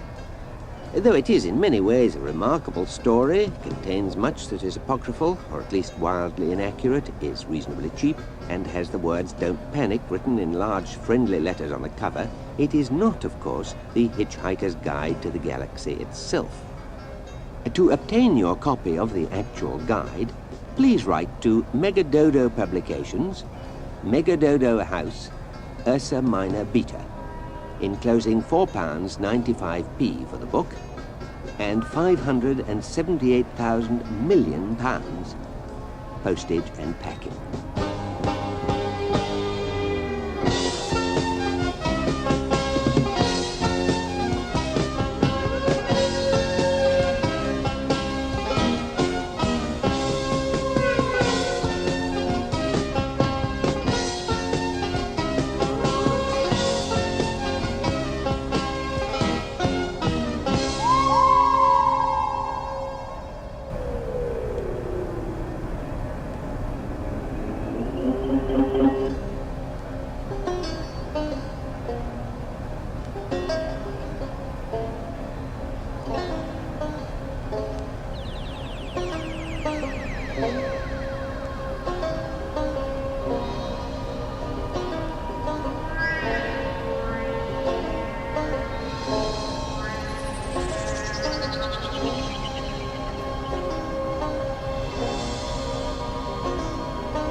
The story so far. In the beginning, the universe was created. This has made a lot of people very angry and been widely regarded as a bad move. Many races believe that it was created by some sort of god, though the Jatravated people of Viltvodel 6 firmly believe that the entire universe was in fact sneezed out of the nose of a being called the Great Green Arkelseizure. The Jatravatids, who live in perpetual fear of the time they call the coming of the Great White Handkerchief, are small blue creatures with more than 50 arms each who are therefore unique in being the only race in history to have invented the aerosol deodorant before the wheel. However, the Great Green Arkelseizure theory was not widely accepted outside Viltvodel 6, and so one day a race of hyper-intelligent, pan-dimensional beings built themselves a gigantic supercomputer called Deep Thought to calculate once and for all the answer to the ultimate question of life, the universe, and everything. For 7.5 million years, Deep Thought computed and calculated and eventually announced that the answer was in fact 42. And so another even bigger computer had to be built to find out what the actual question was. And this computer, which was called the Earth, was so amazingly large that it was frequently mistaken for a planet, particularly by the strange ape-like beings who roamed its surface, totally unaware that they were simply part of a gigantic computer program. And this is very odd, because without that fairly simple and obvious piece of knowledge, nothing that ever happened on Earth could possibly have made the slightest bit of sense. However, at the critical moment of readout, the Earth was unexpectedly demolished to make way for a hyperspace bypass, and the only native Earth people to have survived the demolition are now being shot at behind a computer bank on the lost planet of Magrathea, along with their strange companions from Betelgeuse, who are currently singing an ancient Betelgeuse death anthem on the very sensible grounds that they are about to die. This is what the computer bank is about to do. And the time at which it is going to do it is 5 seconds from now.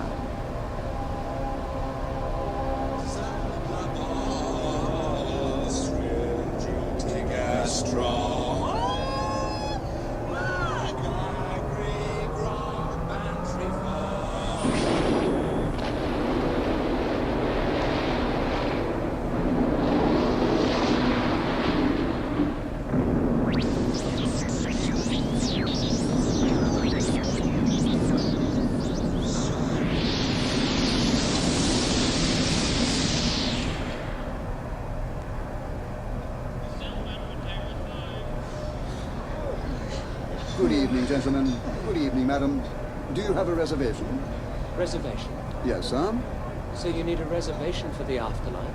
The afterlife, sir? Is this the afterlife? Well, I assume so. I mean, there's no way we could have survived that blast, is there?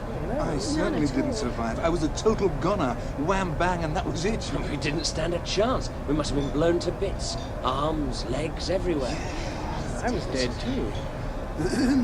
If you would care to order drinks... Instantaneously zonked into our component molecules. Hey, did you get that amazing thing of your whole life flashing before you? Yeah, you got that too, did you? Your whole life. Yeah, at least I assume it was mine. I spent a lot of time out of my skull, you know? So what? Here we are. Lying dead. Standing dead? Standing dead in this desolate... Restaurant? Standing dead in this desolate... 5-star. Restaurant. Odd, isn't it? Yeah. Why chandeliers, then? It's not so much an afterlife, more a sort of après-vis. Hey, hang about, you dead guys. I think we're missing some ultra-important thing here. Somebody said something and we missed it. Trillian? I just said we were standing up. No, Earthman. I said it was a sort of après-vis. Yeah, and don't you wish you hadn't, Ford? I said it was odd. Yeah, shrewd but dull. That leaves a little weird fella. Me, sir? Yeah, speak to me. I just said if you would care to order drinks... Drinks! That was it! See what you miss if you don't stay alert. If the lady and gentleman would care to take drinks before Yeah, dinner... great! And the universe will explode later for your pleasure. Hey, what? What sort of drinks do you serve here? I think sir has perhaps misunderstood me. I hope not. It is not unusual for our customers to be a little disorientated by the time journey. Time journey? You mean this isn't the afterlife? Afterlife, sir? No, sir. And we're not dead? Sir is most evidently alive. Otherwise, I would not attempt to serve, sir. Then where the photon are we? Hey, I've sussed it. This must be Milliways. Milliways! Yes, this is Milliways. What's Milliways? The restaurant at the end of the universe. End of what? The universe. When did that end? In just a few minutes, sir.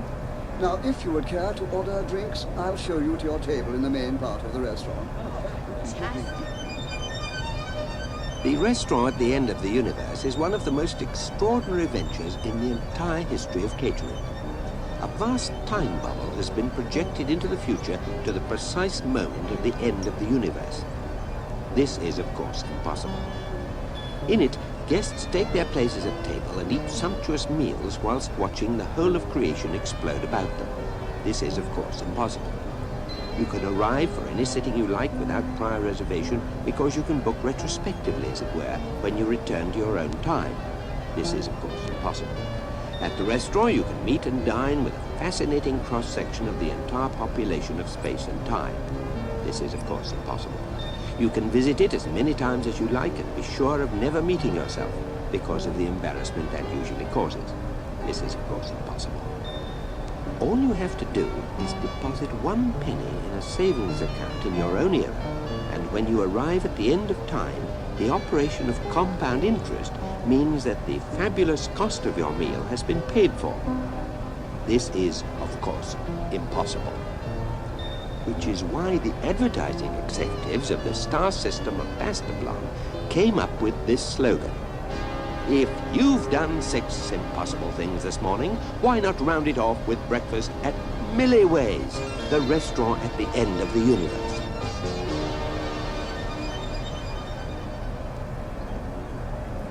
This is Incredible. People. Things. The things are also people. People. The other people. Lights. The tables. Food. Band. Clothes. Yeah, the end of the universe is very popular. People like to dress up for it. Gives it a sense of occasion. If you could follow me, sir. Hey, everybody's here, you know. Everybody who was anybody. Was? Like everything's been done, you know? Hi, guys. How did you do? Who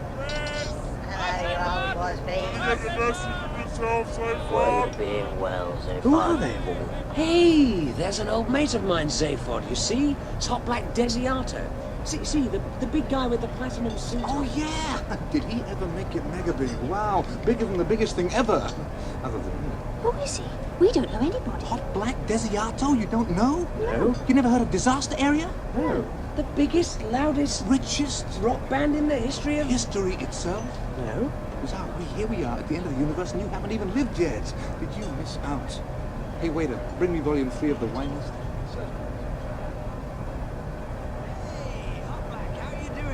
To see you, big boy. How's the noise? You're looking great. Really very, very fat and unwell. Amazing. Yeah. Remember the old days? We used to hang out, right? The Bistro Illegal, remember? The Evil Drone Boozerama? Slim's Throat Emporium. Great days, yeah.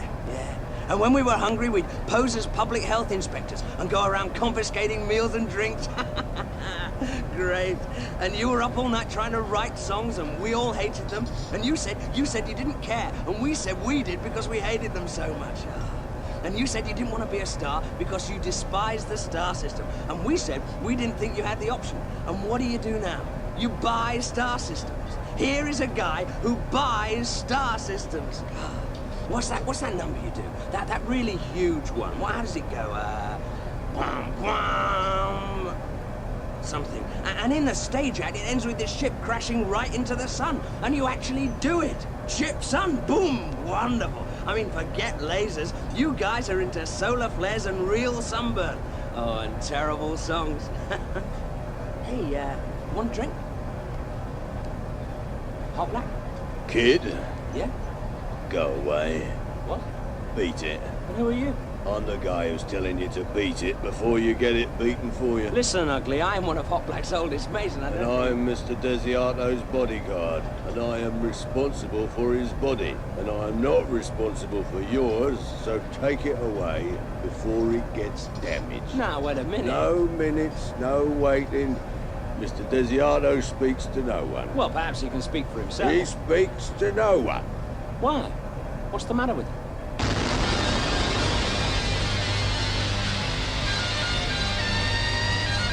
The Hitchhiker's Guide to the Galaxy notes that Disaster Area, a plutonium rock band from the Gagrokaka mine zones, is generally held to be not only the loudest rock band in the galaxy, but in fact the loudest noise of any kind at all. Regular concertgoers judge that the best sound balance is usually to be heard from within large concrete bunkers positioned some 37 miles from the stage, whilst the musicians themselves play their instruments by remote control from a heavily insulated spaceship which stays in orbit round the planet, or more frequently, round a completely different planet. Their songs are on the whole very simple and mostly follow the familiar theme of boy being meets girl being beneath a silvery moon, which then suddenly explodes for no adequately explored reason. Many worlds have now banned their act altogether, sometimes for artistic reasons, but most commonly because the band's public address system contravenes many local strategic arms limitations treaties. This has not, however, stopped their earnings pushing back the boundaries of pure hypermathematics, and their chief research accountant has recently been appointed Professor of Neo-Mathematics at Maximegalon for both his general and special theories of disaster area tax returns, in which he proves that the whole fabric of the space-time continuum is not merely curved, it is in fact totally bent.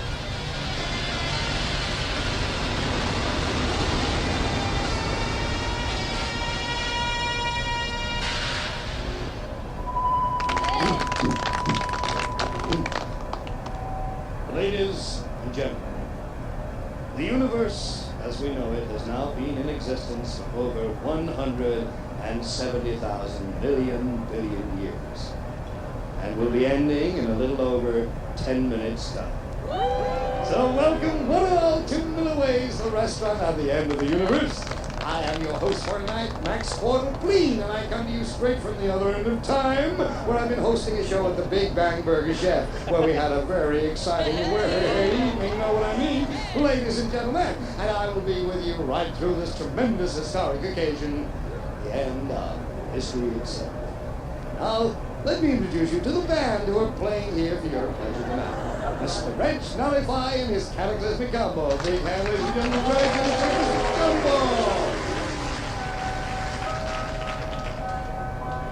Your arms, your legs, your heads, your everything to me. I've been through all eternity.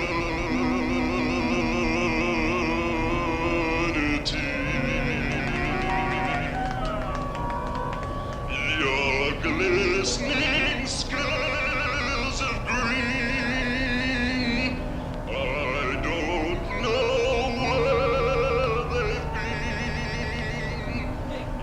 You might have laid a tree, but I don't care.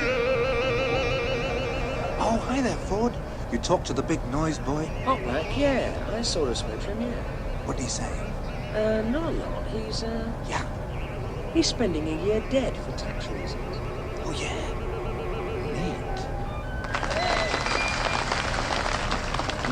Boys, that's nice. So now, ladies and gentlemen, take your places at table.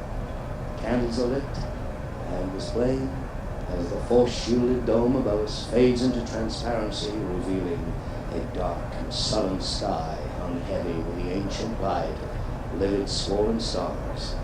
I can see that we are in for a fabulous evening's apocalypse. I know you're going to enjoy this, folks. But look, Ford, surely if the universe is about to end here and now, don't we go with it? No, look, as soon as you come into this dive, I think you get held in this sort of amazing force-shielded temporal warp thing. Look, I'll show you. Now, imagine this napkin as the temporal universe, right? And this spoon as a transductional mode in the matter curve. That's the spoon I was eating with.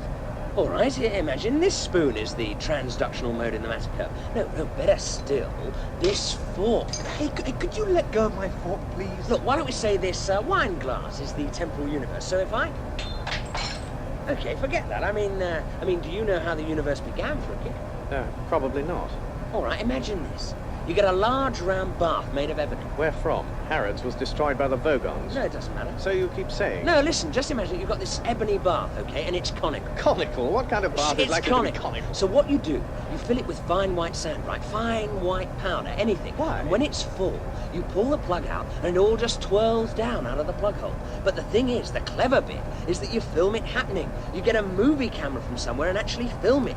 But then you thread the film in the projector backwards. Backwards? Yeah, neat, you see. So what happens is you just sit and watch it, and then everything appears to spiral upwards out of the plug hole and fill the bath. See? Well, that's how the universe began. No, but it's a marvellous way to relax. Funny man. Well, broke the last.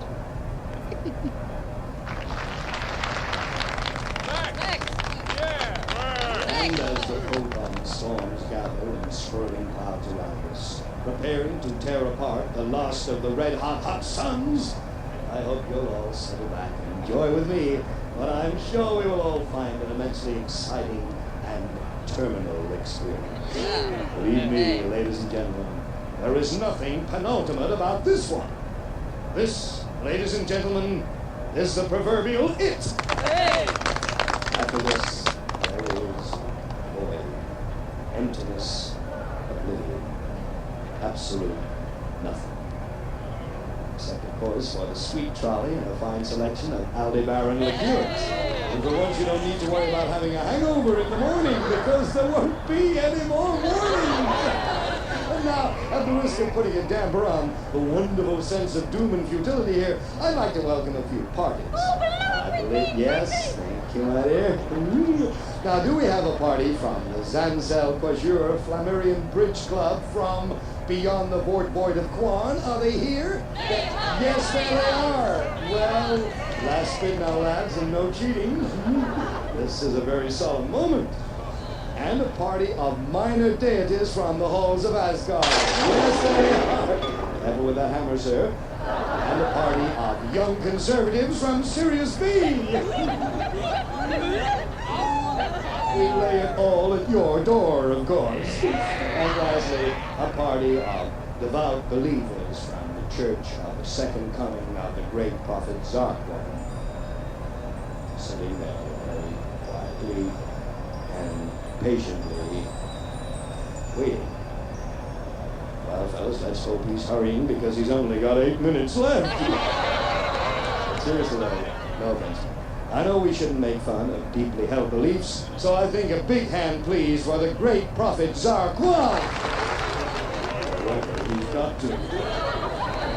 It is marvelous, though, to see so many of you here tonight. Isn't it just, though? Because I know that many of you come time and time again, and I personally think this is really wonderful, to come and watch this final end of everything and then return home to your own eras and raise families, strive for new and better societies, fight terrible wars for what you believe to be right. It really gives one hope for the future of all lifetime. Except, of course, that we know it hasn't got one. Excuse me, sir. Who, me? Mr. Zaphod Beeblebrox. Yeah. There is a phone call for you. Hey, what? Here? Hey, but who knows where I am? Zaphod, perhaps it's the Galactic Police caught up with us. Could they have traced us here? You mean they want to arrest me over the phone? Could be. I'm a pretty dangerous dude when I'm cornered. Oh, yeah, you get a pieces so fast that people get hit by the shrapnel. Hey, what is this? Judgment Day? Do we get to see that as well? Fantastic. I'm in no hurry. So who's the cat on the phone? Pass the wine for it. I am not personally acquainted with the metal gentleman in question, sir, Metal? but I'm informed that he has been awaiting your return for a considerable number of millennia.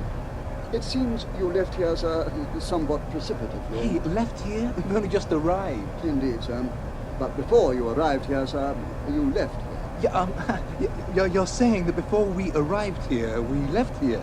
That is what I said, sir. Put your analyst on danger money, baby, now. No, wait a minute. Where exactly is here? The planet Magrathea, sir. But we just left there. This is the restaurant at the end of the universe, I thought. Yeah, precisely, sir. The one was constructed on the ruins of the other. Ah, you mean we've traveled in time, but not in space? Listen, you semi-evolved simian, go climb a tree, won't you? Oh, go bang your heads together, Four Eyes. No, your monkey has got it right, sir. Who are you calling a monkey? You jumped forwards in time many millions of years while retaining the same position in space. Your friend has been waiting for you in the meantime. Well, what's he been doing? Rusting a little? Marvin! It must be Marvin! The paranoid android. Space cookies! Hand me the wrap rod plate, Captain. I beg your pardon, sir. The phone, waiter. Gee, you guys are so unhip, it's a wonder your bums don't fall off. What, sir? The phone, sir. Marvin, hi, how you doing, kid? I think you ought to know I'm feeling very depressed. Hey, yeah, we're having a great time. Food, wine, a little abuse, and the universe going boom. Where can we find you? You don't have to pretend to be interested in me, you know. I know perfectly well I'm only a mediocre robot. Yeah, okay, but where are you? Reverse primary thrust, Marvin. That's what they say to me. Open hell number 3, Marvin. Marvin, can you pick up that piece of paper? Can I pick up that piece of paper? Here I am, brain the size of a planet. Yeah. I'm quite used to being humiliated. I can even go and stick my head in a bucket of water if you like. Yeah, Marvin. Would you like me to go and stick my head in a bucket of water? I've got one ready. Wait a minute. What's he saying? Oh, nothing. He just phoned up to wash his head at us. Has that satisfied you? Will you please tell us where you are? I'm in the car park. In the car park? What are you doing there? Parking cars. What else does one do? Yeah, okay, now stay there. Come on, guys, let's go. Marvin's down in the car park. Car park? What's he doing in a car park? Parking cars! What else, dum-dum? 4 trillion, let's move!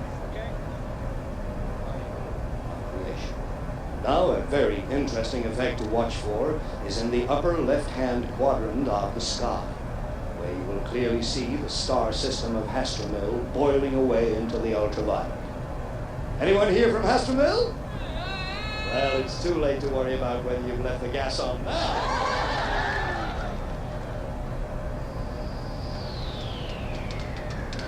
There he is! Marvin! Marvin! Hey, kid, are we pleased to see you? No one ever is. No, really, Marvin, we are! Quite. Hanging around waiting for us all this time? The first 10 million years were the worst. And the second 10 million, they were the worst too. The third 10 million I didn't enjoy at all. After that, I went into a bit of a decline. Well, poor old Marvin. It's the people you meet that really get you down in this job. They're so boring. The best conversation I had was over 34 million years ago. Oh, dear. And that was with a coffee machine. Hey, Zaphod, come and have a look at some of these little star trolleys. Look at this baby, Zaphod, the Tangerine Star Bucket, with the black sunbusters. Hey, get this number. Multi-cluster quark drive and Perspirix running boards.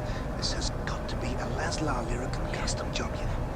Look, the infrapaint lizard emblem on the neutrino counter. Yeah, I was passed by one of these mothers once out near the Axel Nebula. I was going flat out and this thing just strolled past me. Star drive hardly ticking over. Just incredible. Too much. Yeah, 10 seconds later, it smashed straight into the third moon of Jackie Beat. Hey, right. Yeah, but a great-looking ship. Looks like a fish, moves like a fish, steers like a canoe. No kidding. Wait a minute. That one there. Hey!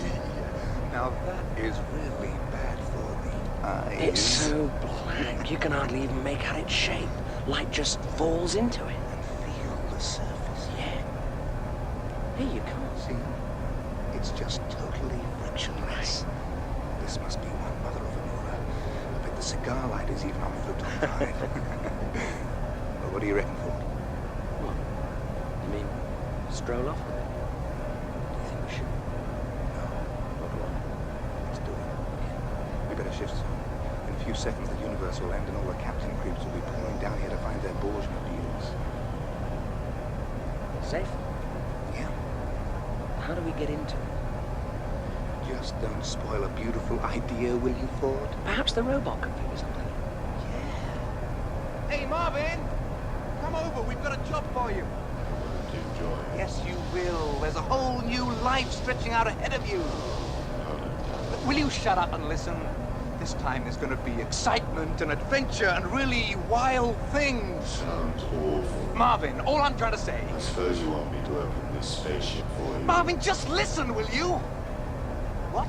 I suppose you want me to open this spaceship for you. Hey, yes. Well, I wish you'd just tell me rather than trying to engage my enthusiasm because I haven't got one. Abracadabra servo systems. How'd you do that? Didn't I tell you I've got a brain the size of a planet? No one ever listens to me, of course. Oh, shut up, Marvin. See what I mean? Zaphod, look at this. Look at the interior of this ship. Weird. It's black. Everything in it is just turquoise. And now, ladies and gentlemen, the moment you've all been waiting for. The skies begin to boil. Nature collapses into screaming void. In 15 seconds' time, the universe itself will be at an end. See where the light of infinity bursts in upon us!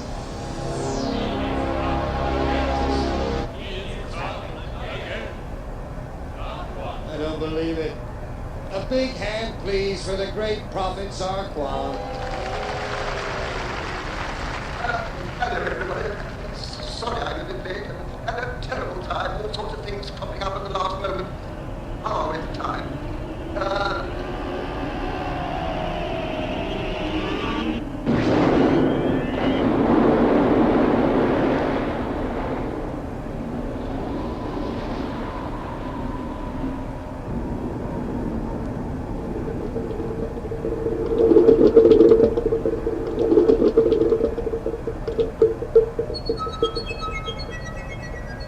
And so the universe ended. One of the major selling points of that wholly remarkable book, The Hitchhiker's Guide to the Galaxy, apart from its relative cheapness and the fact that it has the words "Don't Panic" written in large, friendly letters on the cover, is its compendious and occasionally accurate glossary. For instance, the statistics relating to the geosocial nature of the universe are all deftly set out between pages 576,324 and 576,326. The simplistic style is partly explained by the fact that its editors, having to meet a publishing deadline, copied the information off the back of a packet of breakfast cereal, hastily embroidering it with a few footnotes in order to avoid prosecution under the incomprehensibly tortuous galactic copyright laws. It is interesting to note that a later and wilier editor sent the book backwards in time through a temporal warp and then successfully sued the breakfast cereal company for infringement of the same laws. Here is a sample in both headings and footnotes. The universe. Some information to help you live in it. 1. Population. None. It is known that there are an infinite number of worlds, but that not every one is inhabited. Therefore, there must be a finite number of inhabited worlds. Any finite number divided by infinity is as near to nothing as makes no odds. So if every planet in the universe has a population of 0, then the entire population of the universe must also be 0, and any people you may actually meet from time to time are merely the products of a deranged imagination. 2. Monetary units. None. In fact, there are 3 freely convertible currencies in the universe, but the Altarian dollar has recently collapsed, the Flanian pobble bead is only exchangeable for other Flanian pobble beads, and the Triganic pew doesn't really count as money. Its exchange rate of 8 ningies to 1 pew is simple, but since a ningy is a triangular rubber coin 6,800 miles along each side, no one has ever collected enough to own 1 pew. Ningies are not negotiable currency because the galactic banks refuse to deal in fiddling small change. From this basic premise, it is very simple to prove that the galactic banks are also the products of a deranged imagination. 3. Sex. Now, well, actually, there is an awful lot of this, largely because of the total lack of money, trade, banks, or anything else that might keep all the non-existent people in the universe occupied. However, it is not worth embarking on a long discussion of it now, because it really is terribly complicated.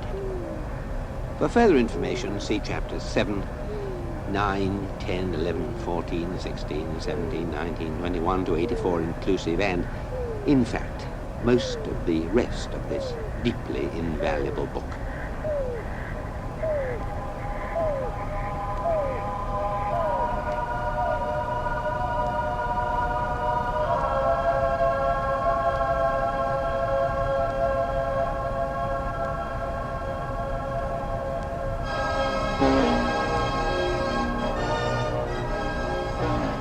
The history of every major galactic civilization has three distinct and recognizable phases, those of survival, inquiry, and sophistication, otherwise known as the how, why, and where phases. For instance, the first phase is characterized by the question, how can we eat? And the second by the question, why do we eat? And the third by the question, where shall we have lunch? Though it will usually take a large civilization many thousands of years to pass through the how, why, and where phases, smaller social groupings under stressful conditions can pass through these phases with extreme rapidity.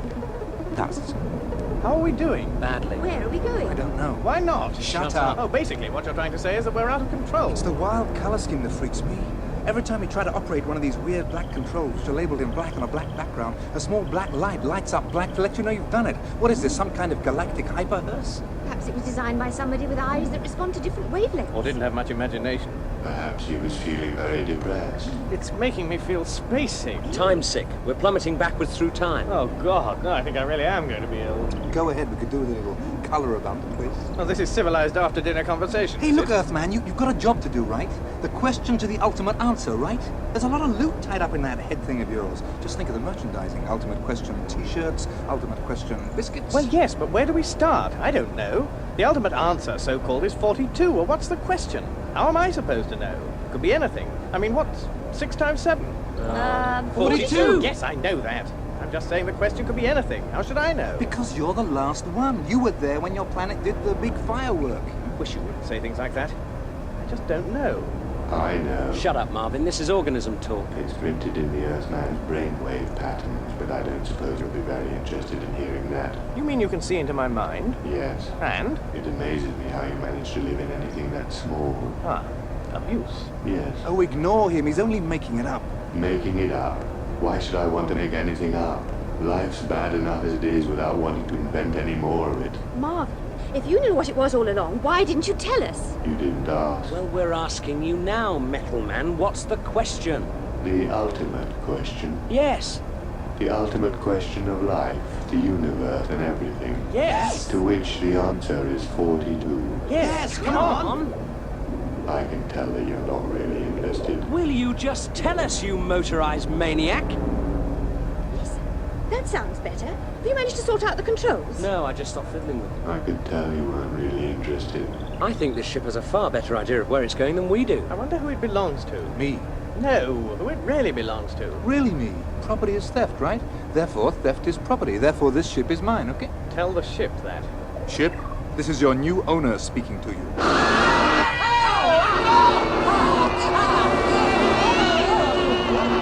Okay, channel 9 on power, testing channel 15. Channel 15, A-OK. The black ship is now in position. Put it under control of central stage coordination. Yeah, ship locked into stage computer, A-OK. Right on trajectory for sun dive. Testing channel 20.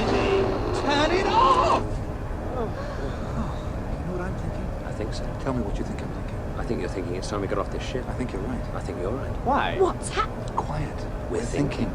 Find another radio channel. For the concert this afternoon. I'm standing on the stage here in the middle of the Kakrafoon Desert, and with the aid of hyperbinoptic glasses, I can just make out the huge audience cowering there on the horizon all around us. Behind me, the speaker stacks rise like a sheer cliff face, and high above me, the sun is shining away and doesn't know what's going to hit it. The environmentalist lobby do know what's going to hit it, and claim that the concert will cause earthquakes, tidal waves, hurricanes, irreparable damage to the atmosphere, and all the other things that environmentalists usually go on about. But I've just had a report that the representative of disaster area met with the environmentalists this morning and had them all shot. So nothing now stands in the way of the concert going up. We're going into the sun. I don't understand. This ship is just a huge stage prop. We're going to dive into the sun. And that's bad, is it? Yes. Perhaps you can do something with your towel. No. So this is it. We're going to die. Will you stop saying that? One of the things Ford Prefect had always found hardest to understand about human beings was their habit of continually stating and restating the very, very obvious. As in, it's a nice day, or you're very tall, or so this is it, we're going to die. At first, Ford had formed a theory to account for this strange behavior. If human beings don't keep exercising their lips, he thought, their mouths probably seize up. After a while, he abandoned this theory in favor of a new one. If they don't keep exercising their lips, he thought, their brains start working. In fact, this second theory is more literally true of the Belcerabon people of Kakrafun Kappa. The Belcerabons used to cause great resentment and insecurity amongst neighboring races by being one of the most enlightened, accomplished, serene, and above all, quiet civilizations in the galaxy. As a punishment for this behavior, which was held to be offensively self-righteous and provocative, a galactic tribunal inflicted on them that most cruel of all social diseases, telepathy. Now, in order to prevent themselves broadcasting every slightest thought that crosses their minds to anyone within a 5-mile radius, they have to talk loudly and continuously about the weather, the trouble with sand, and also about what an appallingly noisy place Kakrafun has suddenly become. Another method of temporarily blotting out their minds is to play host to a disaster area concert.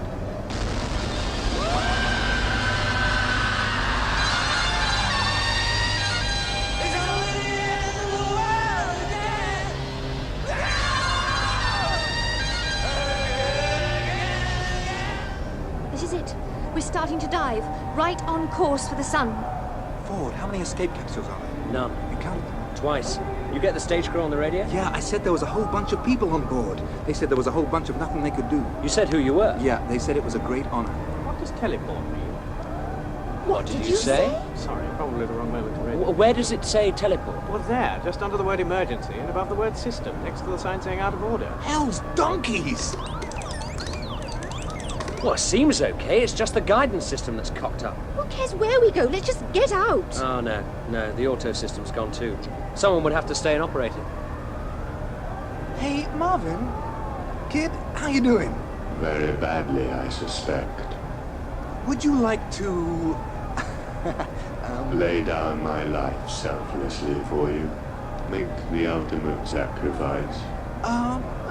Yeah. Consign my brain, which is the size of a planet, to death in the heart of a blazing sun so that you can all escape and save your tiny... Yeah, there's no need to go on about it, okay? All right, you better all get into the teleport. Come on, guys, here we go.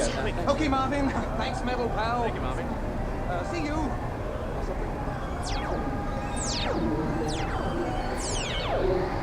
Excitement and pleasure, really wild things. I suppose some people might have expected better treatment after having waited for 576,000 million years, but not me. No. I may just be a menial robot, but I'm far too intelligent to expect anyone to think of me for a moment. Far too intelligent.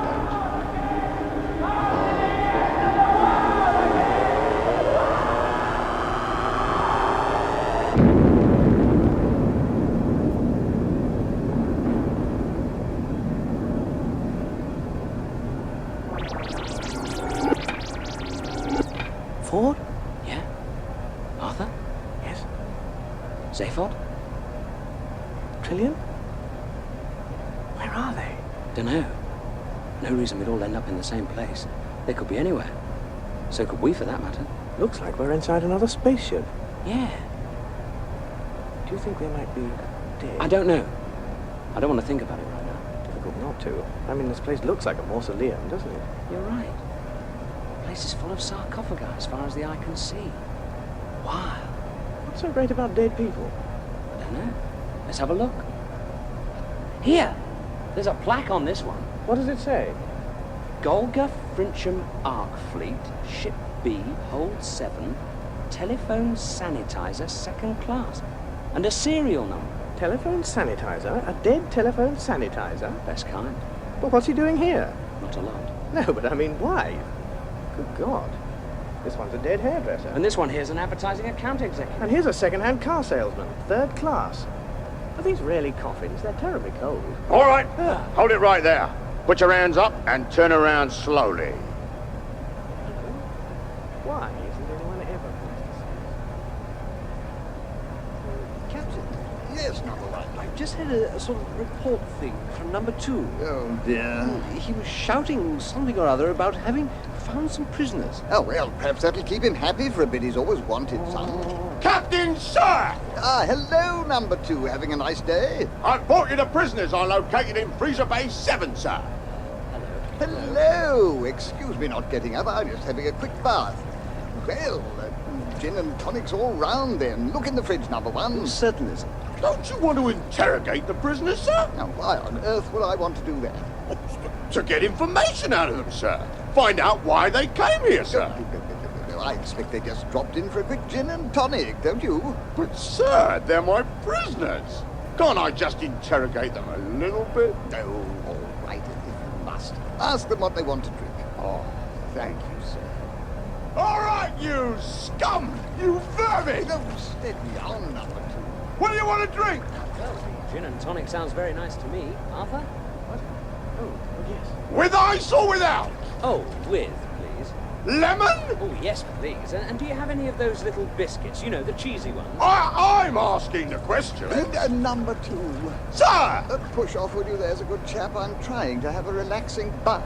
Sir, may I remind you that you have now been in that bath for over 3 years? Yes, well, you need to relax a lot in a job like mine. What's going on? Could I ask you actually what your job is, in fact? For drinks. Oh, thanks.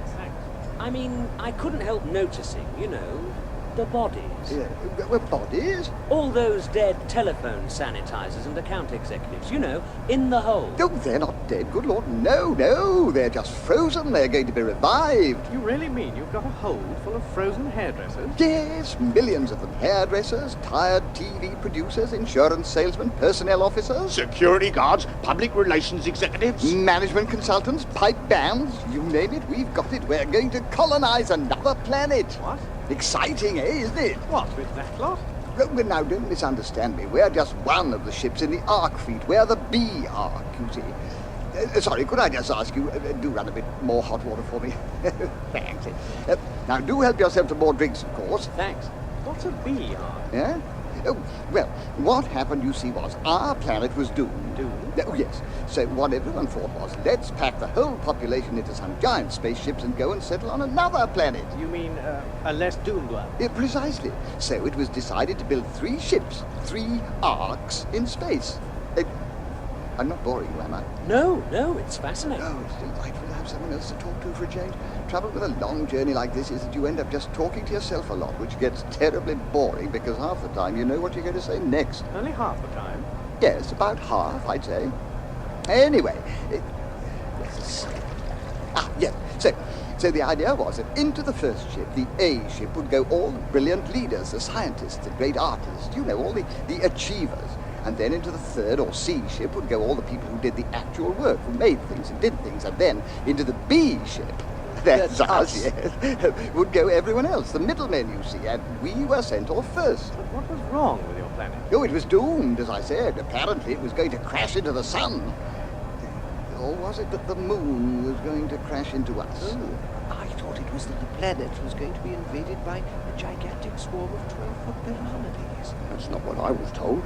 My commanding officer swore blind that the entire planet was in imminent danger of being eaten by an enormous mutant star goat. Oh, really? Yeah. And he said he only wished he was going off in the first ship too. But they made sure that they sent all you lot off first anyway. Yes, well, everyone said very nicely, I thought, that it was very important for morale to feel that they would be arriving on a planet where they could be sure of a good haircut and where the phones were clean. Oh, yes, well, I can see that would be very important. And the other ships followed on after you, did they? Well, it's funny you should mention that, because curiously enough, we haven't actually heard a peep out of them since we left 5 years ago. But they must be behind us somewhere. Unless, of course, they were eaten by the goat. Yes, the goat. Well, it's a funny thing, you know, now that I actually come to tell the story to someone else. I mean, Does it strike you as odd, number one? Well, I can see that you've got a lot of things you're going to want to talk about, so thanks for the drinks, and if you could sort of drop us off at the nearest convenient planet. Well, that's a little difficult, you see, because our trajectory thingy was preset before we left Golga Frincham. I think partly because I'm not actually very good with figures. You mean we're stuck here on this ship? Oh, bloody hell. Well, when are you going to reach the planet you're meant to be colonizing? Oh, we're nearly there, I think, any second now. Probably time I got out of the bath, in fact. I don't know, though. Why stop just when I'm enjoying it? So we're actually going to land in a minute? Well, not so much land, in fact. I think, as far as I can remember, we were programmed to crash on it. Crash? Yes, it's all part of the plan, I think. There was a terribly good reason for it, which I can't quite remember at the moment. You're a load of useless bloody loonies. Yes, that was it. The Hitchhiker's Guide to the Galaxy has this to say about the planet of Golga Frincham. It is a planet with an ancient and mysterious history, in which the most mysterious figures of all are without doubt those of the great circling poets of Ariel. These circling poets used to live in remote mountain passes where they would lie in wait for small bands of unwary travelers, circle round them and throw rocks at them. And when the travelers cried out, saying, why didn't they go away and get on with writing some poems instead of pestering people with all this rock-throwing business, they would suddenly break off and sing them a beautiful and incredibly lengthy song in which they told of how there once went forth from the city of Vasilian a party of 5 sage princes with 4 horses. The first part of the song tells how these 5 sage princes, who are of course brave, noble and wise, travel widely in distant lands, fight giant ogres, pursue exotic philosophies, take tea with weird gods, and rescue beautiful monsters from ravening princesses, before finally announcing that they have achieved enlightenment and that their wanderings are therefore accomplished. The second and much longer part tells of all their bickerings about which one of them is going to have to walk back. It was a descendant of these eccentric poets who invented these spurious tales of impending doom, which enabled the people of Golga Frincham to rid themselves of an entire useless third of their population. The other 2/3, of course, stayed at home and lived full, rich, and happy lives until they were all suddenly wiped out by a virulent disease contracted from a dirty telephone. Meanwhile, Arthur Dent, Ford Prefect, and an ark-load of frozen middle management men have crashed into the prehistoric dawn of a small blue-green planet circling an unregarded yellow sun at the unfashionable end of the western spiral arm of the galaxy. After a year or so, they convene a meeting to consider their position, which is not, on the whole, good.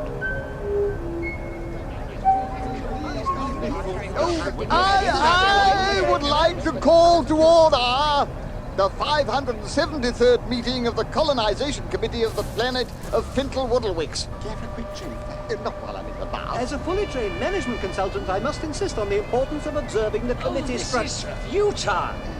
Look, do we really need the pipe? I think so. We've given them a grant, you know. 572 committee meetings and you haven't even discovered fire yet? If you care to look at the agenda sheet, you'll see that we're about to have a report from the Hairdressers Fire Development Subcommittee today. Yes, well, you know what they've done, don't you? You gave them a couple of sticks and they've developed them into a pair of scissors.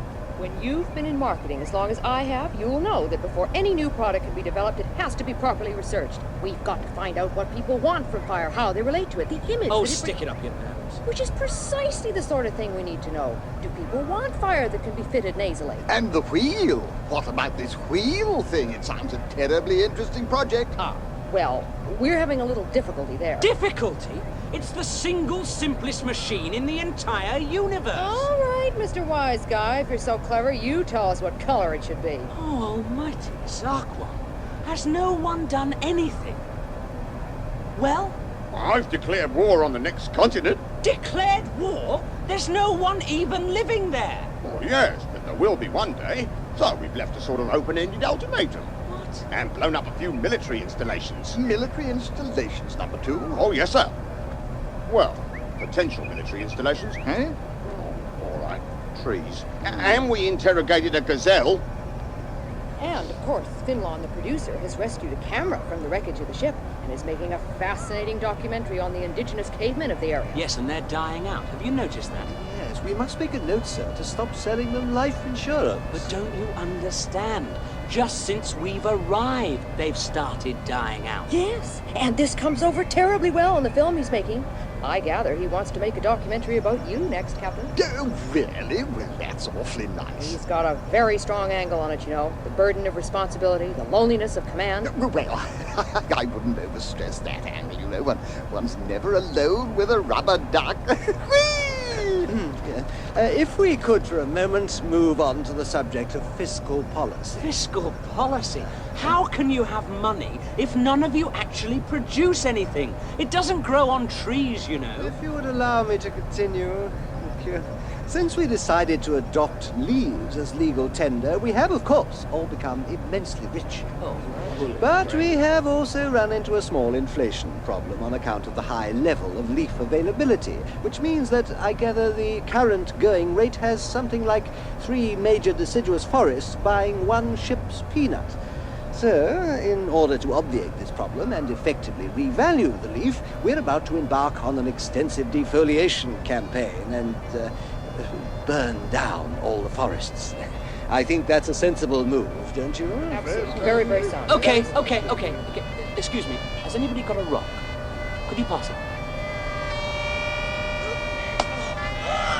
Is it perhaps in order to inquire what you've been doing all this time? You and that other interloper have been missing for months. Yeah, well, with respect, love, we've been traveling around trying to find out something about this planet. Oh, well, that doesn't sound very productive. No? Well, have I got news for you? It doesn't matter a pair of fetid dingo's kidneys what you all choose to do from now on.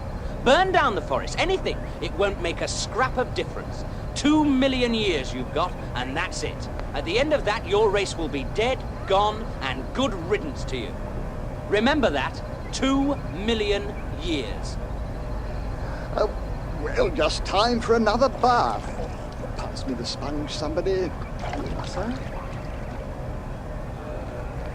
No. Q scores 10, you see, and it's on a triple word score. No, I'm sorry, but I explained the rules. No, look, please, put down that jawbone. All right, we'll start again, and try to concentrate this time. Oh, what are you doing? Trying to teach the caveman to play Scrabble. It's uphill work. The only word he knows is grunt, and he can't spell it. And would you please tell me what that is supposed to achieve? We've got to encourage them to evolve, Ford. Can you imagine what a world is going to be like that descends from those cretins over there? We don't have to imagine. Let's face it. We already know what it's like. We've seen it. There's no escape. Did you tell them what we discovered? Slarty Bartfast's signature on the glacier? No, what's the point? Why should they listen? What's it to them that this planet happens to be called the Earth? And that it happens to be my original home. Yes, but you won't even be born for nearly 2 million years, so they're likely to feel that it's not a lot of your business. Face up to it, Arthur. Those Zeebs over there are your ancestors, not these cavemen. Put the Scrabble away. It won't save the human race, because Mr. Ugg here is not destined to be the human race. The human race is currently sitting around that rock over there making documentaries about themselves. But there must be something we can do. No, nothing. Really, nothing. Because it's all been done. Listen, we've been backwards and forwards through time and ended up here, 2 million years behind where we started. But that doesn't change the future, because we've seen it. We know the Earth ends up being cleared away by the Vogons to make way for a new hyperspace bypass. Wise up, kid. There's nothing you can do to change it because it's already happened. And all because we arrived here with the Golga Frinchams in their B-art. Yes. Oh, bloody caveman. It's all been a bit of a waste of time for you, hasn't it? You've been out-evolved by a telephone sanitizer. He's pointing at the Scrabble board. Oh, he's probably spelt library with 1 R again, poor bastard. No, he hasn't. Hey, no, look. It says 42. The experiment had something to do with a computer program to find the ultimate question. Hey, you know what this means, don't you? What? It must have gone wrong.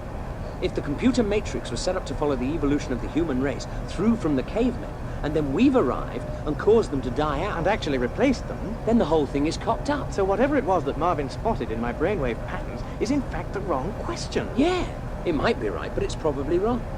If only we could find out what it is. Well, how about... Look, if it's printed in my brainwave patterns, but I don't know how to reach it, suppose we introduce some random element which can be shaped by that pattern. Like? Pulling out letters from the Scrabble bag. brilliant. That's bloody brilliant. Right. First 4 letters. W-H-A-T. What? 2 more. D-O-2. Hey, it's working. Hey, this is terrific. It's really coming. Get. What do you get? Or here. You, multiply. I'm beginning to get a sinking feeling about this. If you multiply 6 by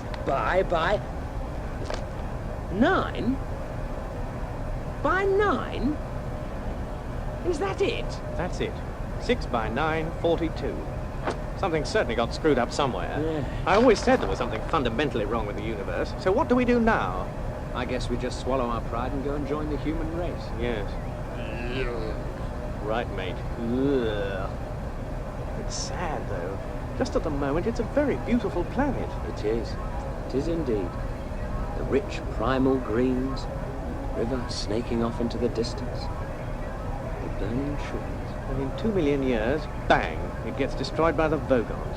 What a life for a young planet to look forward to. Well, better than some. I read of one planet off in the 7th dimension that got used as a ball in a game of intergalactic bar billiards. Got potted straight into a black hole, killed 10 billion people. Total madness. Yeah. And they scored 30 points. Where did you read that? The book. Which book was that? The Hitchhiker's Guide to the Galaxy. Oh, that thing.